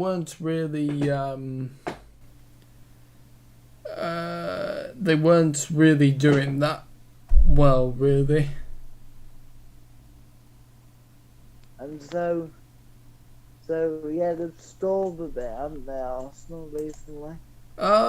Well, they have a little bit, but I still think, they've got Kieran Tierney, who's recently come back from an injury. They've got Thomas Partey, come back from an injury now. So I think, I think for Arsenal still they'll be. I think they'll be back getting results soon. although we talk about disappointing seasons, and Chelsea having a disappointing season, but yeah, but tell you there's what. lots of positives still for Arsenal. There is a few, but there's not that many. You've got the youngsters, but they are. Well, I There's think no there's more way. positives than negatives really for Arsenal this season, but that's just my view. Okay, so obviously the youngsters are a positive for you. What else is a positive? Getting some of the deadwood out, Mustafi, Kolasinac, Ozil, Socrates. Fair enough. Players who have not And- performed really ever. Well, okay, Ozil did, but players that other than that have not really ever performed really and never been good enough for Arsenal. And finally getting them off the wage bill after being there far too long. Right, but don't you think if they finish mid-table, that's a very disappointing season? Yeah, but Still. they could still do well in the Europa League, so... Yeah, but a club like Arsenal, well, the places they want to go, Yeah, the but players they want to attract, it's not really good enough. yeah, but they're in a process of... I think you're quite negative, really, about Arsenal, Sam. I'm not negative, I agree. I like Arsenal and I like Arteta. And I like the young players and the model he's trying to build that. I'm just saying there's no way that a club like Arsenal, as a club, I'm not saying as a team because they deserve to be where they are, the league doesn't lie. But a club like Arsenal should not be in 10th place in the league. But they're in transition. Arteta is moulding the squad in his shape. You know, he was still stuck with Emery and Wenger's players. Right? Okay. Arteta has pretty much had a season now at Arsenal. Yeah? So, if he can't when he joins, so, but maybe a bit more. But what do you say Arsenal are in transition, which Yes. is fair enough. Fair enough. Because there are I still can players accept. that Emery and Wenger had that still need to get out the door. Alright, I accept that then.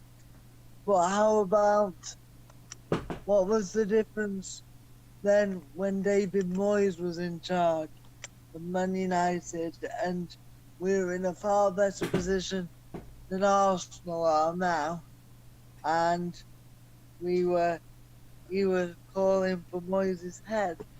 Moyes was the wrong choice for United. Ferguson was an absolute idiot for thinking he was the right choice Right. for United.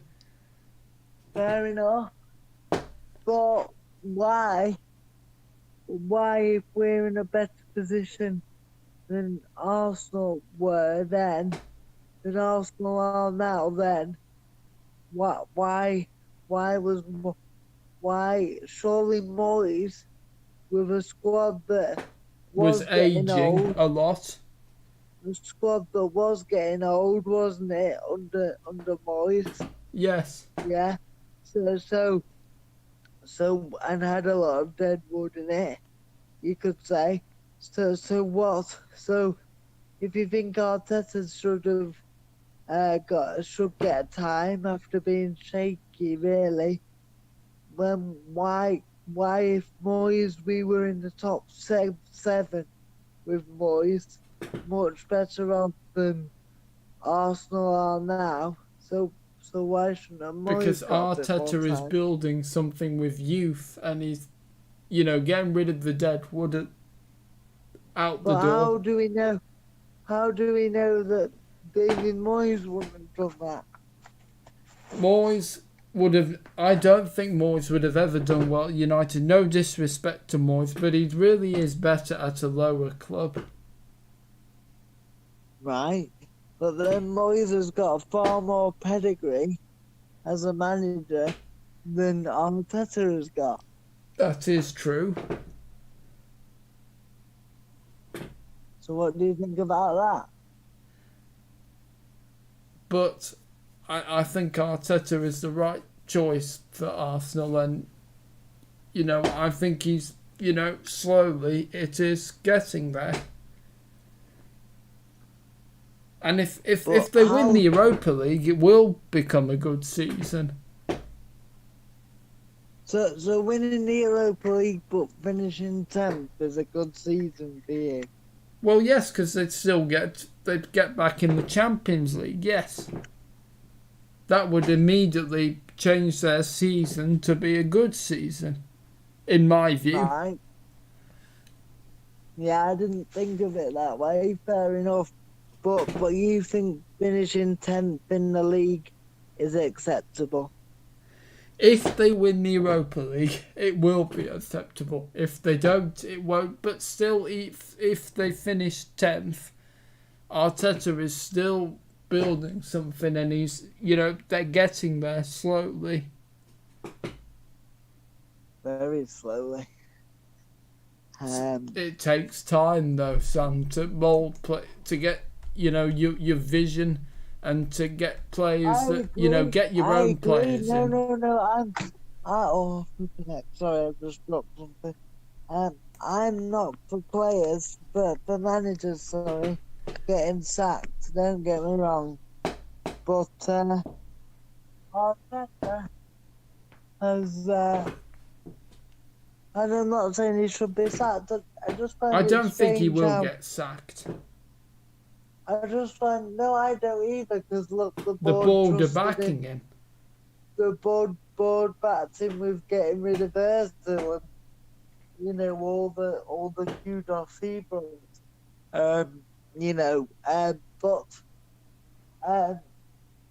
But I struggle to see why Moyes,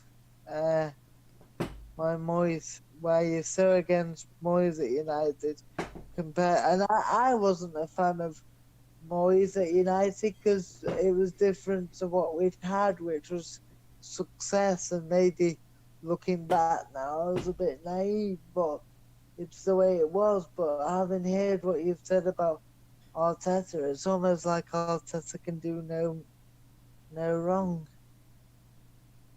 Well, yes, I think Arteta is better than Moyes was at United. He's a better fit than Moyes at United ever was. Okay.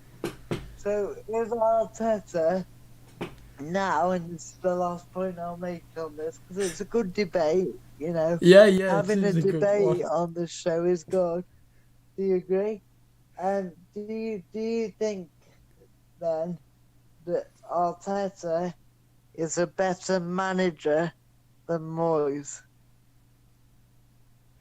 Well, it depends, because Moyes has the more experience.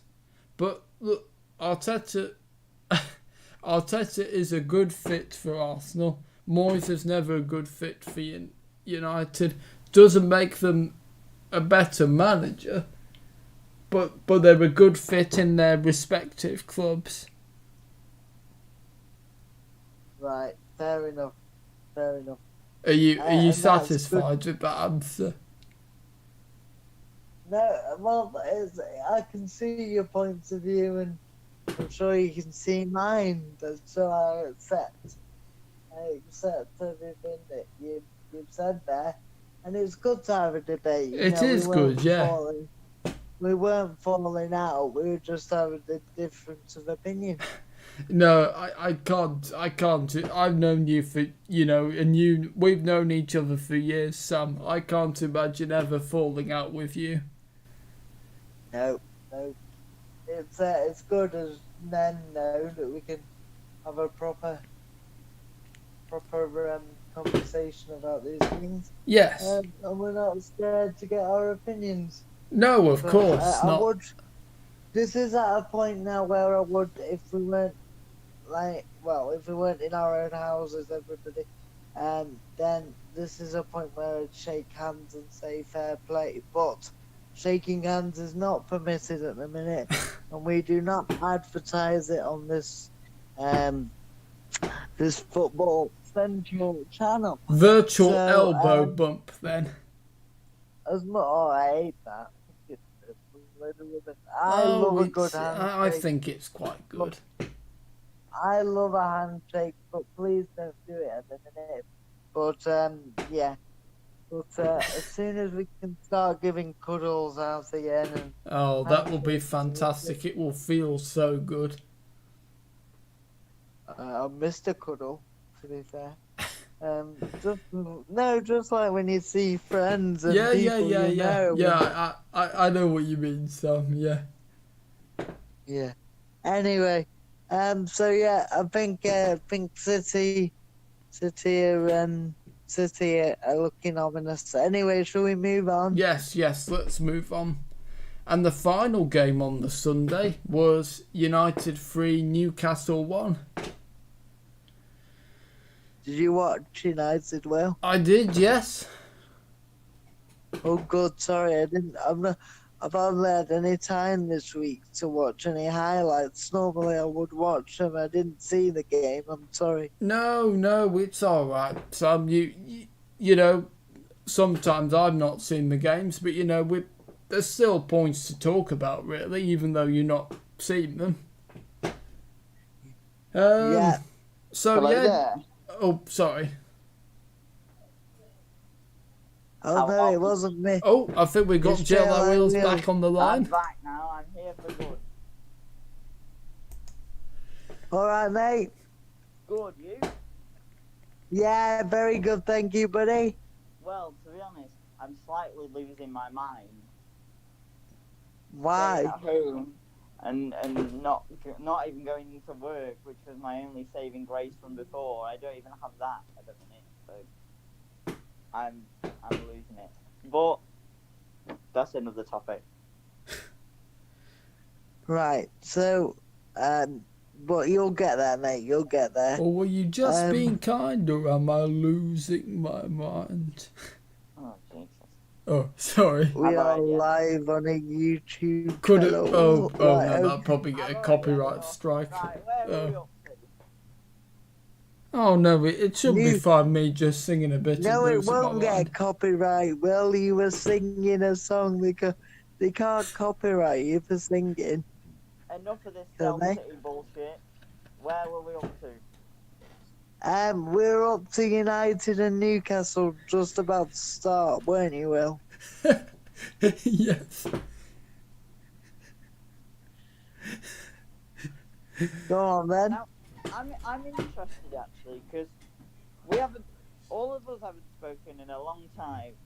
It seems it's only been like 8 days, but considering the amount that we usually do, like 2 videos a week, for us we haven't spoken in a long time. Now, United are making kind of that slow progress that they were making before. But obviously, with City now, I just think there's no... I've said it's City's title to lose now. Yeah. And hang on 1 second. I've been saying that for a couple of weeks now. I'm at that point now. I do, like... I'm saying it, at first when I was saying it, I'm saying it hoping, that Liverpool come back or United make it a bit more interesting. But I can't see it at this point. I really do think that City will win the title. I'm not saying they will, because you never know, but it's theirs to lose. The thing is, like, exactly what Pep Guardiola wants from City is what he's getting. I'm so glad that the likes of Cancelo and the likes of John Stones are doing so well again, because And defensively, they're not having to score loads of goals, are they? Because they're not conceding. Carry on. I always like it when we talk about signing, and then it's like, oh God, they're shit. They're not going to do very well. And then they do, or they go through a bad patch, and we badmouth them a bit, and then they do. That's why, despite we take the mick out of Will and stuff, I do actually get quite a lot of enjoyment out of Jesse Lingard doing well from a couple of standpoints, because obviously we know what he's been through. He's English, and it's always good to see a well, he's not young, he's 28, but it's always good to see an English player do well, and because of that, yeah, even though I don't like United, and I made that very clear, and you all know that. Why don't you like United? I'm intrigued. Yeah, but we've been through this before. I don't know. It's because for so long they were the team that everybody supported, and now it's just the way the club's run, and I don't know, the fact that most United fans, in the public domain, I'm not saying you guys specifically, but get a couple of wins together, and everybody at United's like, oh yeah, they're gonna win the title. No, they're not. They're just not. They're nowhere near it. And that's why I enjoy these conversations, because I've met a lot of United fans in my life, because there are lots of them, and they all believe that they've still got the chance, apart from you guys and maybe one or two other people. And that's annoying. I like seeing United doing well, but I also don't like the way people react. Yeah, to that's the thing. I like it better when somebody who hasn't won it 20 times wins it, because you automatically get oh yeah, they're the best team ever, when actually a lot of the United teams haven't, the ones that won the title back then were the best teams in the league by far, and that's great. But now they're nowhere near, and you have to realise that. You take Bruno Fernandes out of that team. You take Bruno We're Fernandes. Very average. Yeah. We're very average. You take Bruno Fernandes out of that team, and we're talking Europa League places, I think. Lower. I think that was kind. I think. And then you've got you've got scraping for mid-table if you take. And Bruno then you've got Rashford. Take him out. But he only has a good game every 4 or 5 games. He's not even that consistent. But then a lot of people go on about how good he is.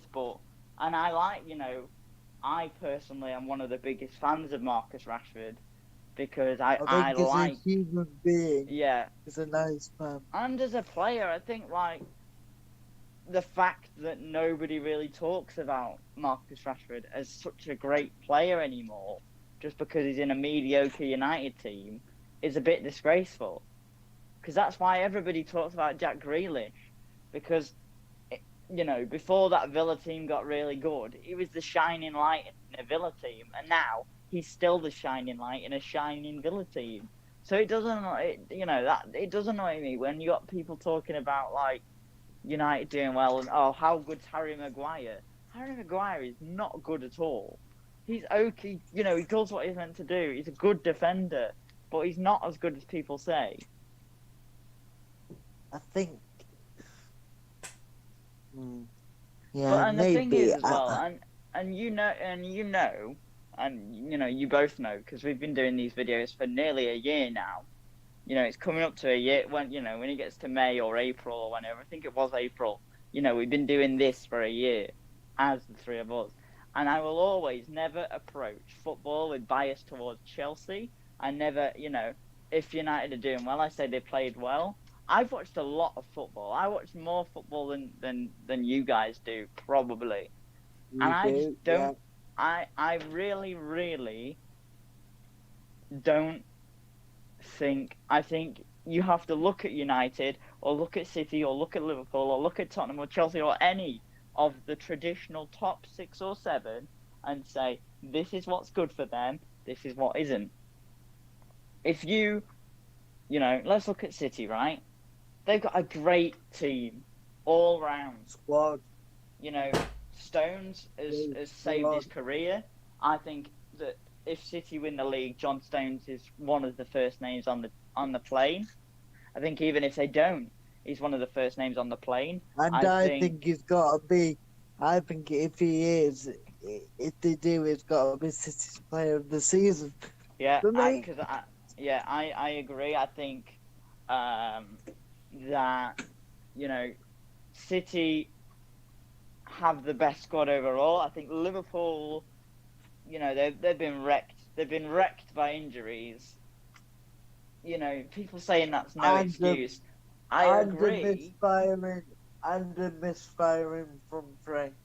Yeah, the thing is, I agree with you can't blame it all on injuries, but you look at that list, it's very extensive. And not only that, but we've said it about Firmino before, right?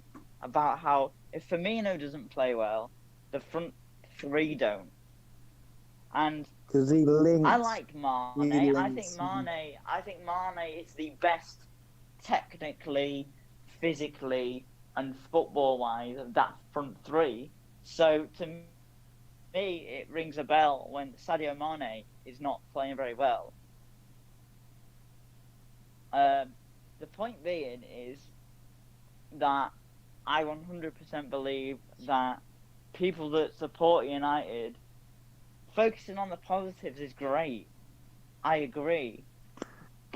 And there have been games where we have played well, but they've been few and far between. We've been lucky in a lot of games. Sorry, Joe, but maybe not recently. But I'm thinking early in the season there was a massive patch of games we got lucky in. Brighton springs to mind. The thing is, there's loads of games. Maybe you could say in the last 7 or 8 games we've deserved the results. We got out of them, but we could be 15 points worse off than we are, and nobody could argue. The thing is, right? The thing is that one of the reasons for us personally that we sort of fell out of love with this show a few months back is, or from my personal point of view, it got boring to talk about the same things. United winning but not doing very well. Ollie is tactically not there. They need a better manager. They need more defensive reinforcements. They can't rely on Bruno Fernandes. Take Bruno Fernandes out of the team. What they got. We love Marcus Rashford. All the same stuff that we've already said in that last 5 minutes, right? So it does get to the point where it is annoying to talk about United because they're a frustrating team. Yeah. All right then. Go on.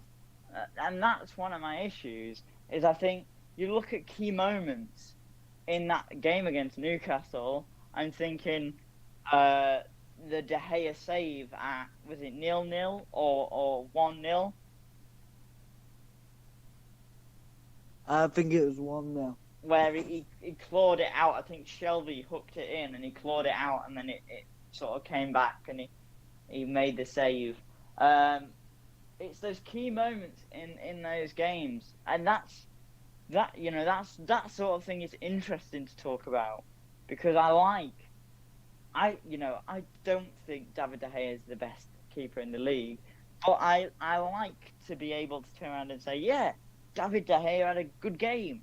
David De Gea has had a string of okay games. Since Everton, he's done all right. Just quickly,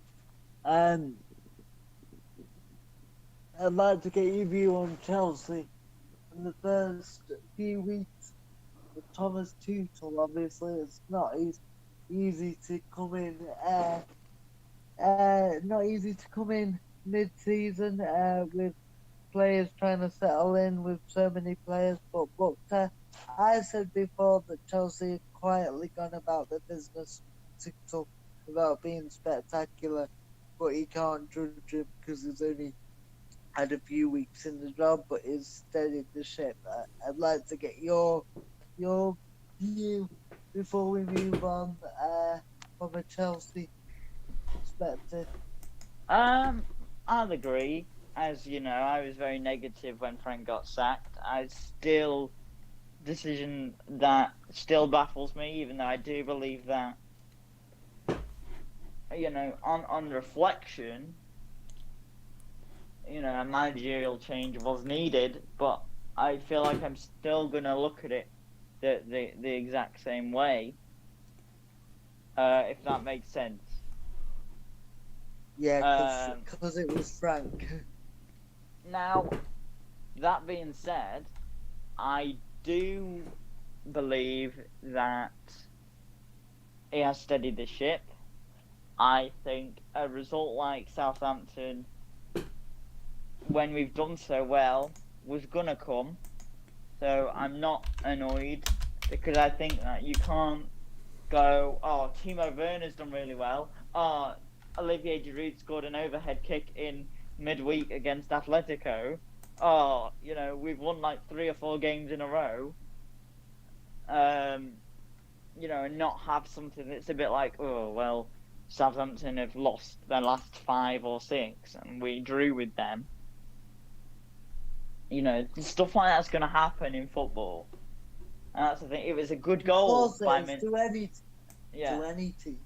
Sorry, it was a good goal by Minamino. I think that's a great bit of business by Southampton, by the way.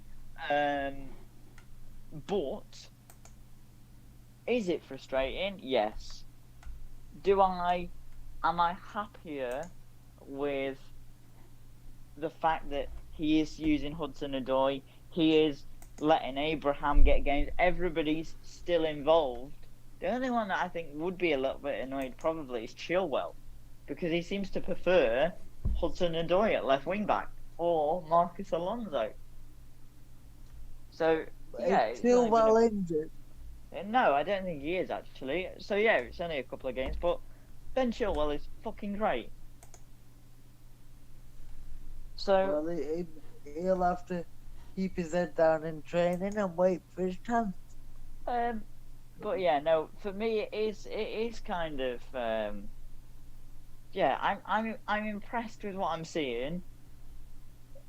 I think the win against Atletico was huge, because over the last couple of seasons, it was only 1-0, but like an overhead kick from Giroud, I just love that man. Oh, he's I really do. Probably, I don't love him as much as you do, probably. I just want to get it out there, everybody, and I'm not gay, and I'm not saying that there's anything wrong with being gay. I completely. Sam is gay for Olivier. Open what everybody thinks. But Olivier Giroud is a beautiful man. He is such a good look. Don't you agree, Will? No, Will has no sexual feelings. What's this, sorry? He's not even listening. Oh God! For God's sake. Sorry, boys. What? Oh, it don't matter. Do you like a little bit of Olivier Giroud? Yeah, he's a good player. Yeah. Oh no, we mean, do you look at him and think, "Cool, blimey"? No, absolutely not. Oh, I think that's like, I know people go, "Oh, that's gay," but I think it's like quite manly to turn around and go, "Yeah, he's an attractive looking man." Yeah, there's nothing wrong with saying that man's an attractive man. Could you really see me saying that? Absolutely not. Not in a million years. And by the way, we here are open to all diversity. And whatever people feel most comfortable with, be yourselves. Yeah, We are straight, but we are happy to appreciate and attractive. We're not quite sure what Will's orientation is, but I'm sure we'll take it as it comes. As a real life equality and diversity champion in my real job, we champion equality and diversity here, and anybody who doesn't, then they can do one. Yes. And anybody who isn't diverse and willing to accept that everything is not welcome on this channel. And we are accepting of anything and anything you want to talk about. But if you are not diverse, Will only ever wants to talk about football. He doesn't encourage conversation, but we'll talk about whatever you want. We don't care. Well, it is mainly a football show. You got one word every hour out of Will. It's so true, isn't it? We've been on like what was that one the other week? We were on a 4-hour group call, and I think Will said about 3 words and then left. So that's the typical things. So yeah. Tuchel, going back to Tuchel, just last question on Tuchel now. How do you think he comes across, Jordan? Obviously, you would have followed him in Germany, but in Germany, I actually France, really like his. But not as much as you do now. I like his persona. I followed him. I'm like you. I followed him a lot with Dortmund. As somebody who really likes German football, I've said it a lot that German football for me is the most like English football. I have always, even before this season when I started watching all the leagues, I've always liked German football, as you know, Sam. My German team, by the way, is, although I don't want to admit it, is Schalke. Is David Brom still the manager there? No, they sacked him ages ago. It's I think it's Christian Gross now. Former Tottenham manager. But they're doing awfully. I don't know if you saw the highlights of the Revere Derby from last week, but Haaland scored that overhead kick, and it was just fantastic. And what a player he is, by the way. Yeah, he should stay at Dortmund for a few years. To go back to Tuchel, I think not the manager I would have gone with, but if he does as well as any of the other managers, which is basically finishing like third or second or Champions League, then I can't really complain, because I still think I don't know. My belief is that if Thiago Silva stays for another year, even if it's as a player coach, and he still coaches Zuma and Christensen and what have you, and Havertz starts to just click a little more, and if we get, if next season it all clicks a bit better, I think genuine contenders. I'm not saying winning, but I think contenders. I think that. You've got the squad. I think that City, my prediction would be in the next 5 seasons, City will win at least 3 of those titles if they carry on with the squad they've got. Yeah, 2 or 3. I think you've still got you look at City the same as Chelsea. City have still got Ferran Torres is still like 21, and Phil Foden is not even in his prime yet. So. And then I look at Chelsea and I see the same thing. Like Werner is 25 years old. Chilwell is 25. Chilwell might be 24. Mason Mount's 22. Pulisic, I'm pretty sure he's 22. Abraham is Yeah, in but like they're 20. not in the prime. They're not. Mount and Pulisic aren't in the prime yet.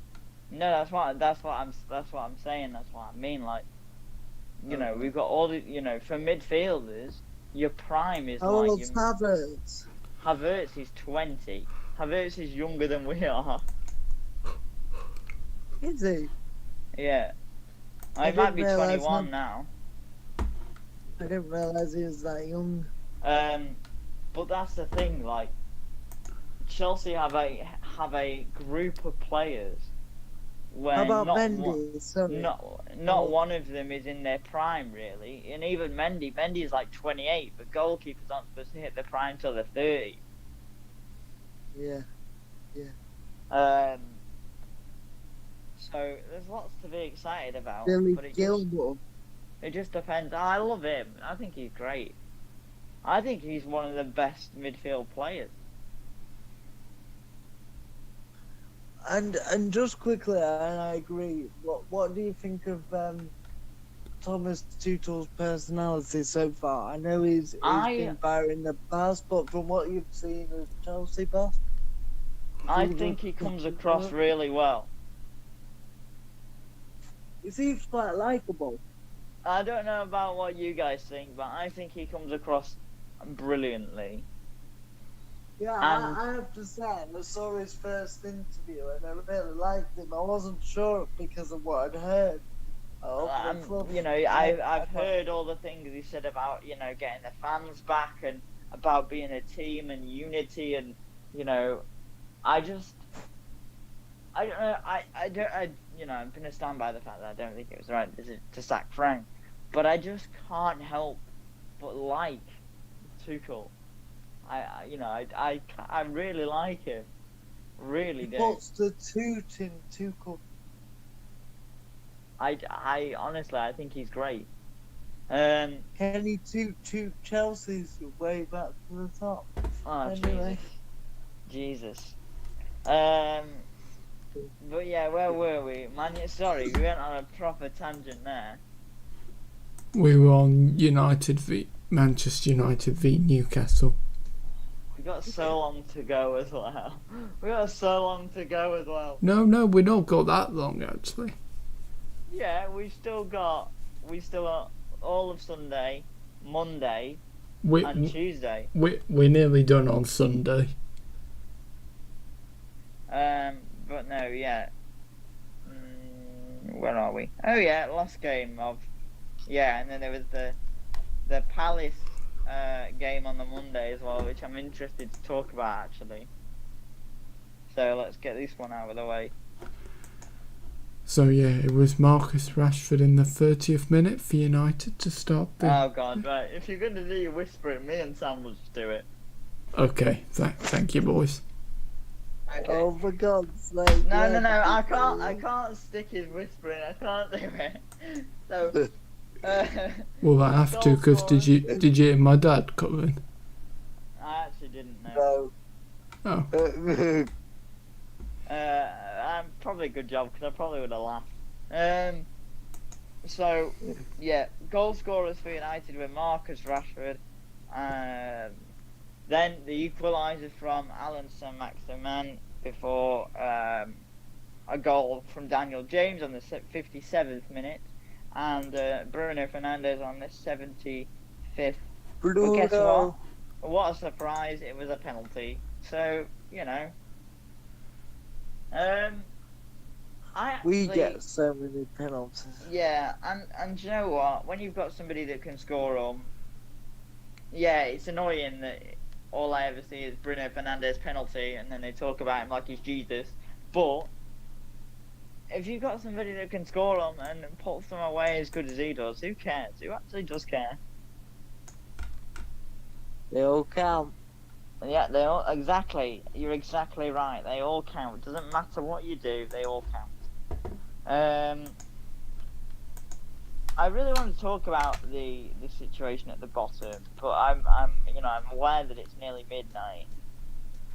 So I want your opinion on something really quick, because to me now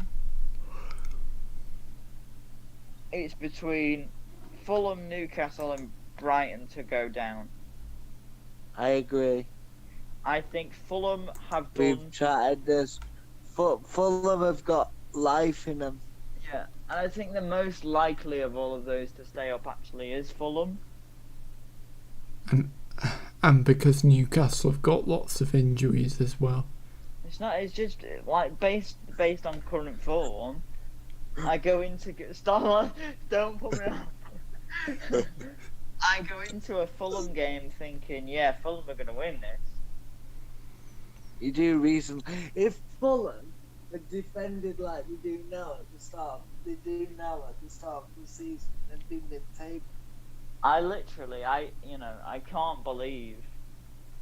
In a way, it's a good thing because I like Steve Bruce, but I can't believe he's not gone by now.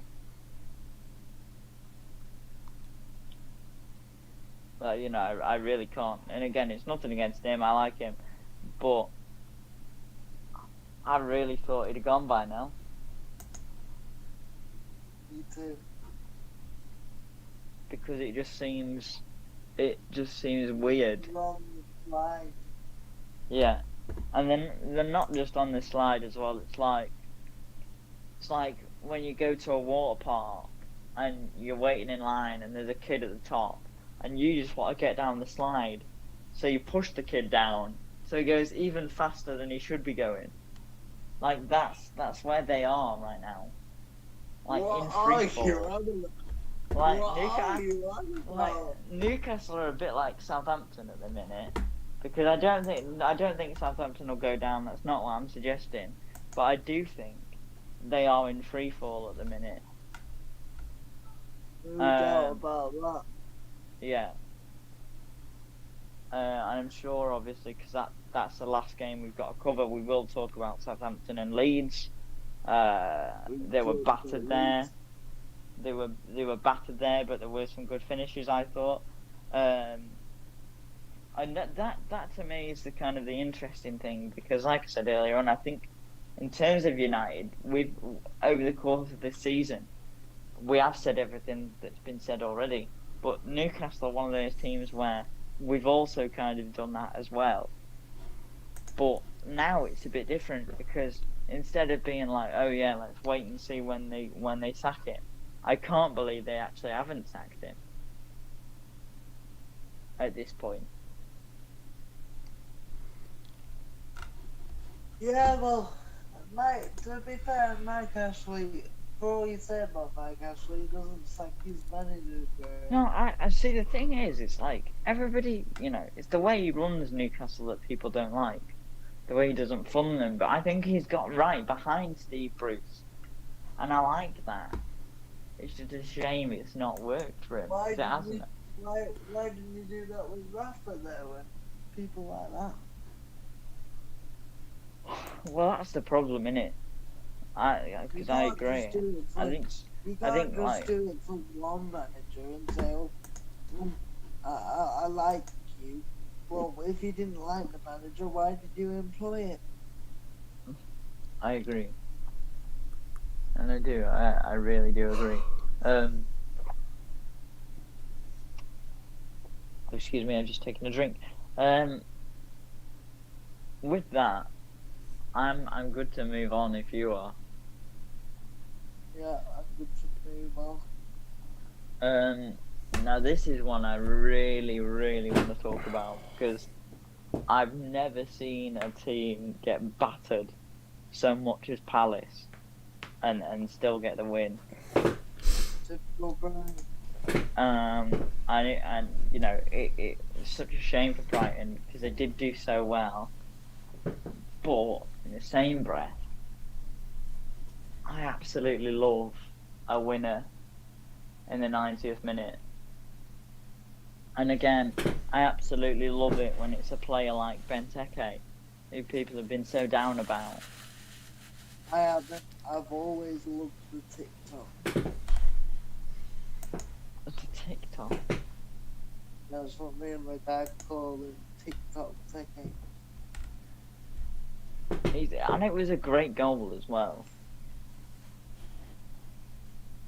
Like, it was a brilliant cushioned volley Like that's a striker who's found himself again, and I do believe that he has. I think like obviously he got that red card and It was it sort of he got that red card once he started to sort of hit his stride again. Also, did you see Mateta's goal? Yeah, it was. I've literally seen him score at least 3 or 4 goals like that for Villa.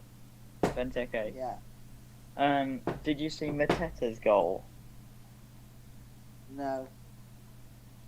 I'm sure that was in this game, right? It was, wasn't it? Because otherwise I'm losing my head. I know Veltman scored for Palace. Is he the new signing for Palace? Yeah. Oh yeah, it was. It was Mateta. You've never seen a goal. Well, you've definitely seen back-heeled goals before, and that's what it was. But it was just the way that he took it, like he sort of spun into the back heel and flicked it in. And I like Mateta. He's a player, Bundesliga, on loan from Mainz. I think he had got something like 7 in 12 goals for Mainz this season. Lots of rumours about him going to a more prestigious league.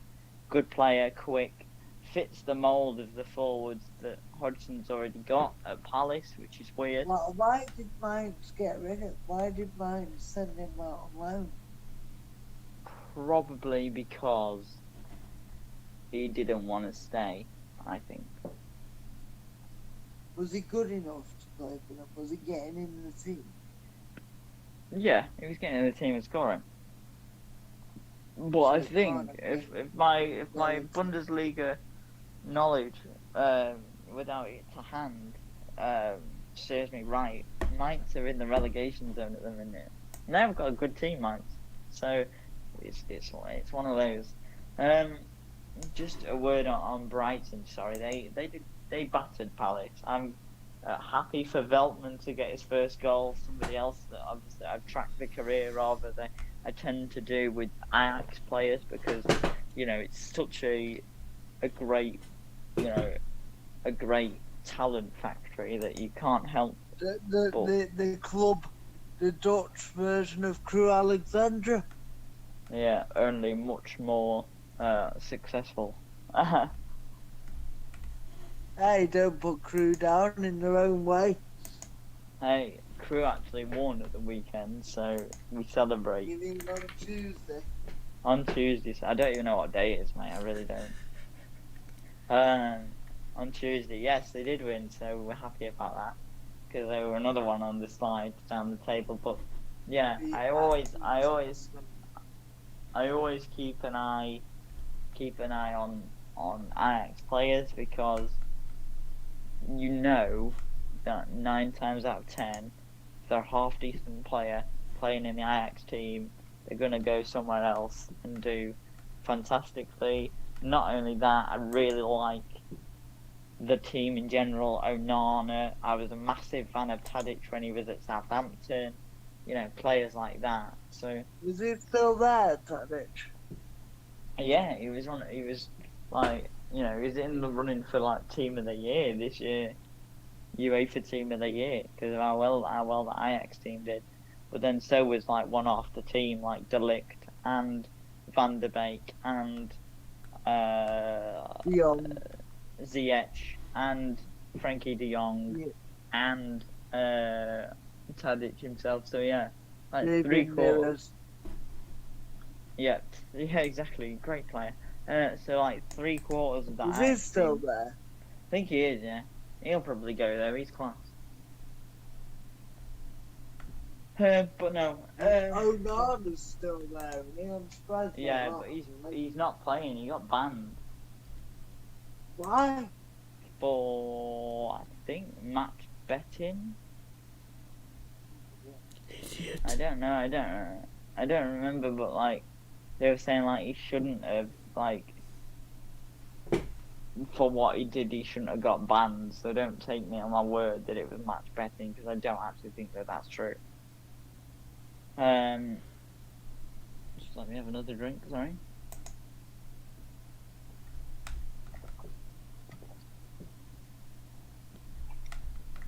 a final word on this game. I think, some great goals. Obviously, Mateta, Benteke.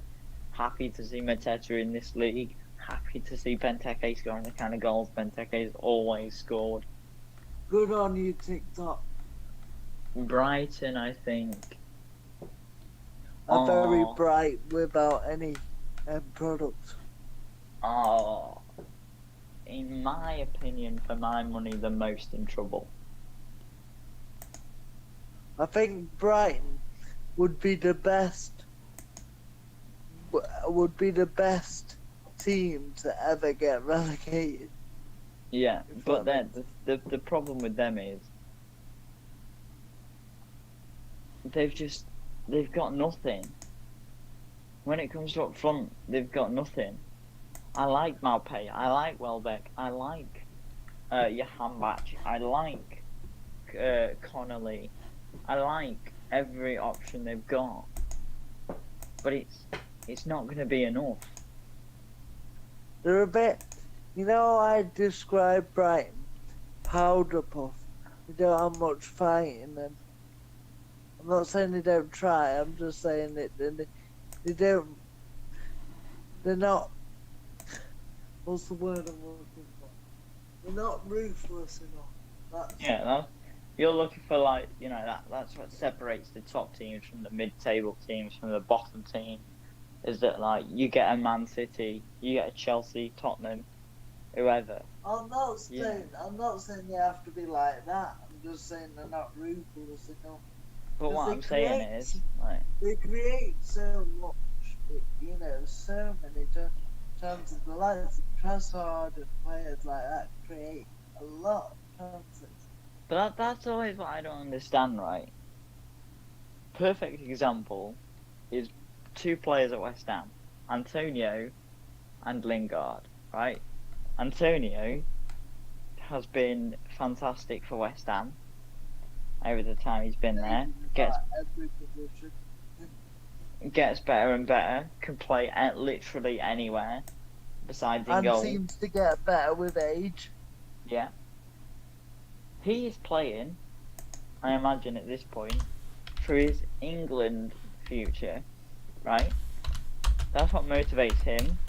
Every chance he gets, he takes it because he knows that the pressure is on, right? Same with Lingard. Lingard's got a massive... he plays the right style for England. I know, but you see the point I'm trying to make. Same with England, right? Only the difference with England is he's gone to a major tournament and been one of England's best players. So... You mean Lingard? Yeah. You called That's what I'm England. about. No, I said... You called it England. Oh, it's because I'm thinking... Same with Lingard, right? He's gone to a World Cup and been one of the best, if not the best player in that squad in the World Cup. Yeah, he wasn't the one scoring the goals or making the assists, but his off-the-ball movement, his midfield play, and was top-notch. The link play, he was that link man between the back line and the So, the difference between Jesse Lingard and Mikel Antonio is that if he does play well, he's got a very, very good chance of getting in that team for the Euros. I think, because Southgate already knows what he's all about. And again, I'm not sure for the style we play. Antonio, as good as he plays, and don't get me wrong, I'm a big fan of Antonio, but I don't think he plays quite the right style for Southgate. Now, then you've got a couple of other things, obviously. There's so much within, the lives of, Antonio made it up through the leagues and did whatever. Lingard, he got his start at United, he was 24, 25 when he got his first chances. So, they've got a lot to prove. My point being is that Brighton do make all the chances for your Welbeck, for your Connolly, for your Maupay, to put those chances away. And they've got even more to prove at this point because they're fighting for survival in the Premier League. But I'm seeing all the play, but none of the substance, if that makes sense. Yeah, all the fizz without the pop. Yeah, that's exactly it. All bark and no bite. To tire out the analogies. All walk but no talk. Too true. So I think that they're most in trouble. That's my opinion. To move on to the final game, because I've had a really long day today and I'm exhausted. You're not kidding. I didn't finish my work till 8:30. Yeah, so we're in a similar boat. So that's okay. Leeds versus Southampton. 3-0 to Leeds. Didn't go the way I thought it was going to at all. That being said, again, Bamford's goal. We've said Leeds. Sorry, carry on. I was going to say, that being said, Bamford's goal was great. Rafinha's free kick was great. He doesn't deserve enough. He doesn't get enough credit. Bamford's been brilliant this year. Yeah, but his problem is there are too many better strikers ahead of him. No, I'm not saying for England. I'm just saying, you know, he's been absolutely immense. No, I know, but I don't know. I think when you play that well with a newly promoted team, you should be an outside shot. You should be an outside shout. You should be somebody where they're saying, okay, well maybe Patrick Bamford for England. No. You know, the World Cup, not the World Cup, the Euros is 3 months away. 4 months away, sorry. No. If it 3.5 months away, right? And that means that for me, whenever I'm looking at a player, especially an English player, we're talking about one, I'm always thinking Euros or not. That's why when we were on about John Stones, straight away I said, saved his England career, saved his career in general. Yeah, I think, to be fair, I think Patrick Bamford's been great. Not quite England level, but he's been excellent. And he deserves a lot of credit. However, Yeah, I think Leeds are a great watch, because Leeds, me and Will were saying Leeds are the epitome of a mid-table side. Win one week, lose the next. But the way they play is so unique that the reason they lose one game after they win is because they play so open. And that's why we love Leeds. And the thing is, I think, like, I've seen the comparison everywhere. I've made it myself. We've made it on the show. We've talked about it. It harkens back to an earlier time. Think about, like, the, Premier League teams in general in the 90s were very much like Leeds, but most specifically Keegan and 90s Newcastle. I'm not gonna, we're not gonna sit and have this conversation because one, I'm tired, and two, we've had it before. But yeah, there is something about Leeds. Just to finish the Bamford conversation, I do think that I think what he's done is great. I think his story is great. I think, like, I don't know whether you've ever seen the Amazon Prime documentary about Leeds. That's basically All or Nothing Tottenham, but with Leeds. I won't want to watch that. They don't interest me. What? Leeds don't interest you enough? Not historically, with being a Man United fan. No. But the story of how they got Bielsa, the story that he, he rang up Patrick Bamford personally, or he, something like, the first person the first person he asked for as a signing was Patrick Bamford. I just love the story. I love, what it's done for him. Chelsea old boy, followed his career, MK Dons, Middlesbrough. We said this before, me and Will. He's got a manager that's given him confidence, and has let the shackles off him and said, "You're my main man." Yeah. The only problem with him, I think, is probably too Yeah, and they're also like there are so many strikers like him that I just think that he won't get a chance for England. He probably as well won't even get a bigger money move. I think Leeds is probably as far as he's going to go in the Prem. I don't think he's going to. Well, I tell you what, Leeds, what a great club to play for. Yeah, historic. The final team to win the first division. There's nothing better than that. Because nobody will ever do that again. Yeah. I know we would normally do predictions, but what do you reckon the odds are of just ending it there? Because I'm knackered.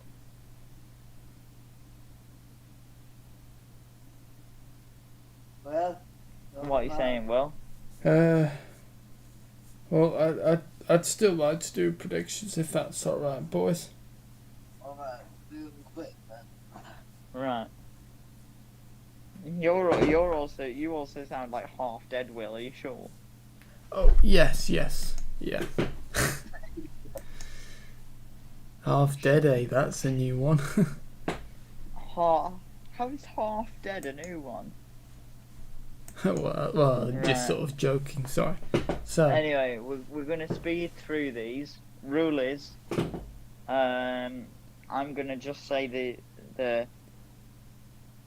fixture. I'm going to shout out I'm going to say my prediction, then you guys are going to say your predictions, and then we move on yes, as okay. quickly as possible. Yep. Man City, West Ham, I'm going to go for Man City 2-1. 2-0 City.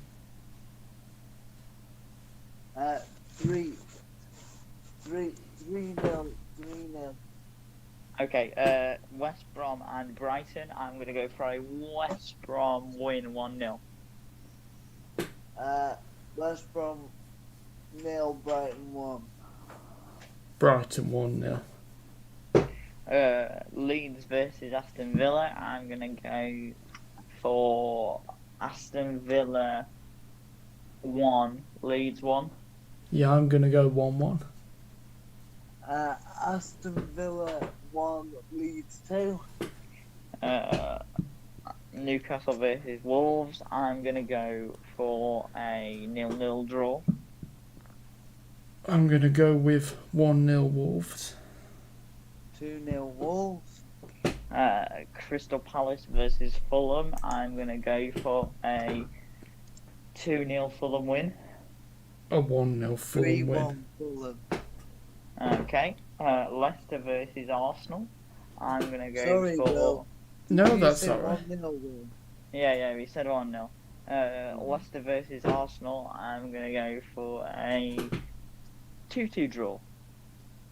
Yeah, I'm going to go with a draw, 2-2, actually. I'm going to say that Leicester are going to be so disappointed about Europe that I'm going to go 3-0 Arsenal. I actually, that's not a bad shout, but I'm still going to stick to what I said. And I'm going to stick as well. Tottenham versus Burnley, I'm going to go for a 1-1 draw. 1-0 Burnley. 1-0 Tottenham. The big one, Chelsea versus Manchester United, I'm going to go for another draw, I think. 1-1. 3-1 Chelsea. 2-1 United, I think. Sheffield United versus Liverpool. I'm actually gonna go for a 1-0 Liverpool win. 3-0 Liverpool. 4-0 Liverpool win. Monday the 1st of March. How many? Oh God, we've got games running all the way until. So we'll just go for Monday and then we'll end it there. Yeah, just go for Monday. Monday, March the 1st. Everton and Southampton. I'm going to go for a 3-1 win to Everton. 3-1 Southampton. 1-1 draw. Okay, considering I wasn't here earlier on, I'll bring us home. Good. That was the end of the video, guys. If you did enjoy, don't forget to leave a like, comment, share, and subscribe to the TubeMix Do we have any YouTube comments?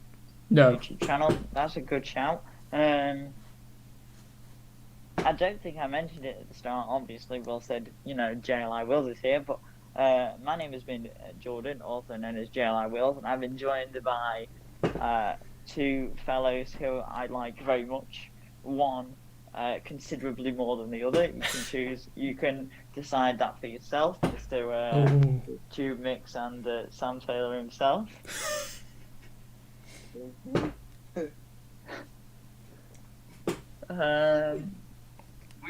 We will be back again, I imagine, on Sunday for pre-match and post-match build-up pre-match build-up and post-match reaction to the big one, the Man United versus Chelsea. Can you boys do Sunday? I can if you can. Yeah, I'm sure I can. Did you say you can't, Sam? No, I just said I can. Oh, right. And then obviously, I think United are playing again in midweek, but we'll confirm that on Sunday, for which I might be able to do as well, depending on whatever's going on. I have got, just as a bit of good news for everybody, I don't know whether Sam mentioned about himself as well, or Will, but I have got my COVID jab on the Thursday, which is, I know, Will, you're probably going to say, oh, that's personal, but I think it's good news. No, So, I think that's, you're not going to get robbed saying you have the COVID jab, so. I think that, I think obviously since we've all had any kind of conversation, a lot has changed with the COVID landscape, and I think, it's a good thing to be positive about. Final push, boys. And because everybody. I do believe, I do believe, or it's my opinion at least, that this is actually it. I think this is the beginning of the end of COVID. No, and I completely agree with you. So yeah, we'll see. But I've got my COVID job on Thursday, so hopefully, from what I've heard from other people, you don't feel anything. You don't really get much of a side effect besides, you could get the odd headache or something like that. So, just a flu job, really. Nothing to worry about there. In terms. So that's it. I don't know why I'm rambling, but I haven't done one of these in a while, and I haven't really spoken to anybody in the past week. So yeah. But yeah, that's the end of the video. If you did enjoy, don't forget to leave a like, comment, share, and subscribe to the channel. If you did enjoy, if you didn't, don't just leave a dislike. Leave us some constructive criticism. I think that's good too. I think that's something we should promote more on this channel. Fantastic. Something we should promote more on this channel. On that note, see you later, mate. Oh, don't start. Right, yeah. Good night, everybody. See you later, Tony. And Olivia, if you're out there, I'm coming for you. Ciao, Samuel. Good night, everybody. Good night, everybody. Sleep tight. Buonanotte.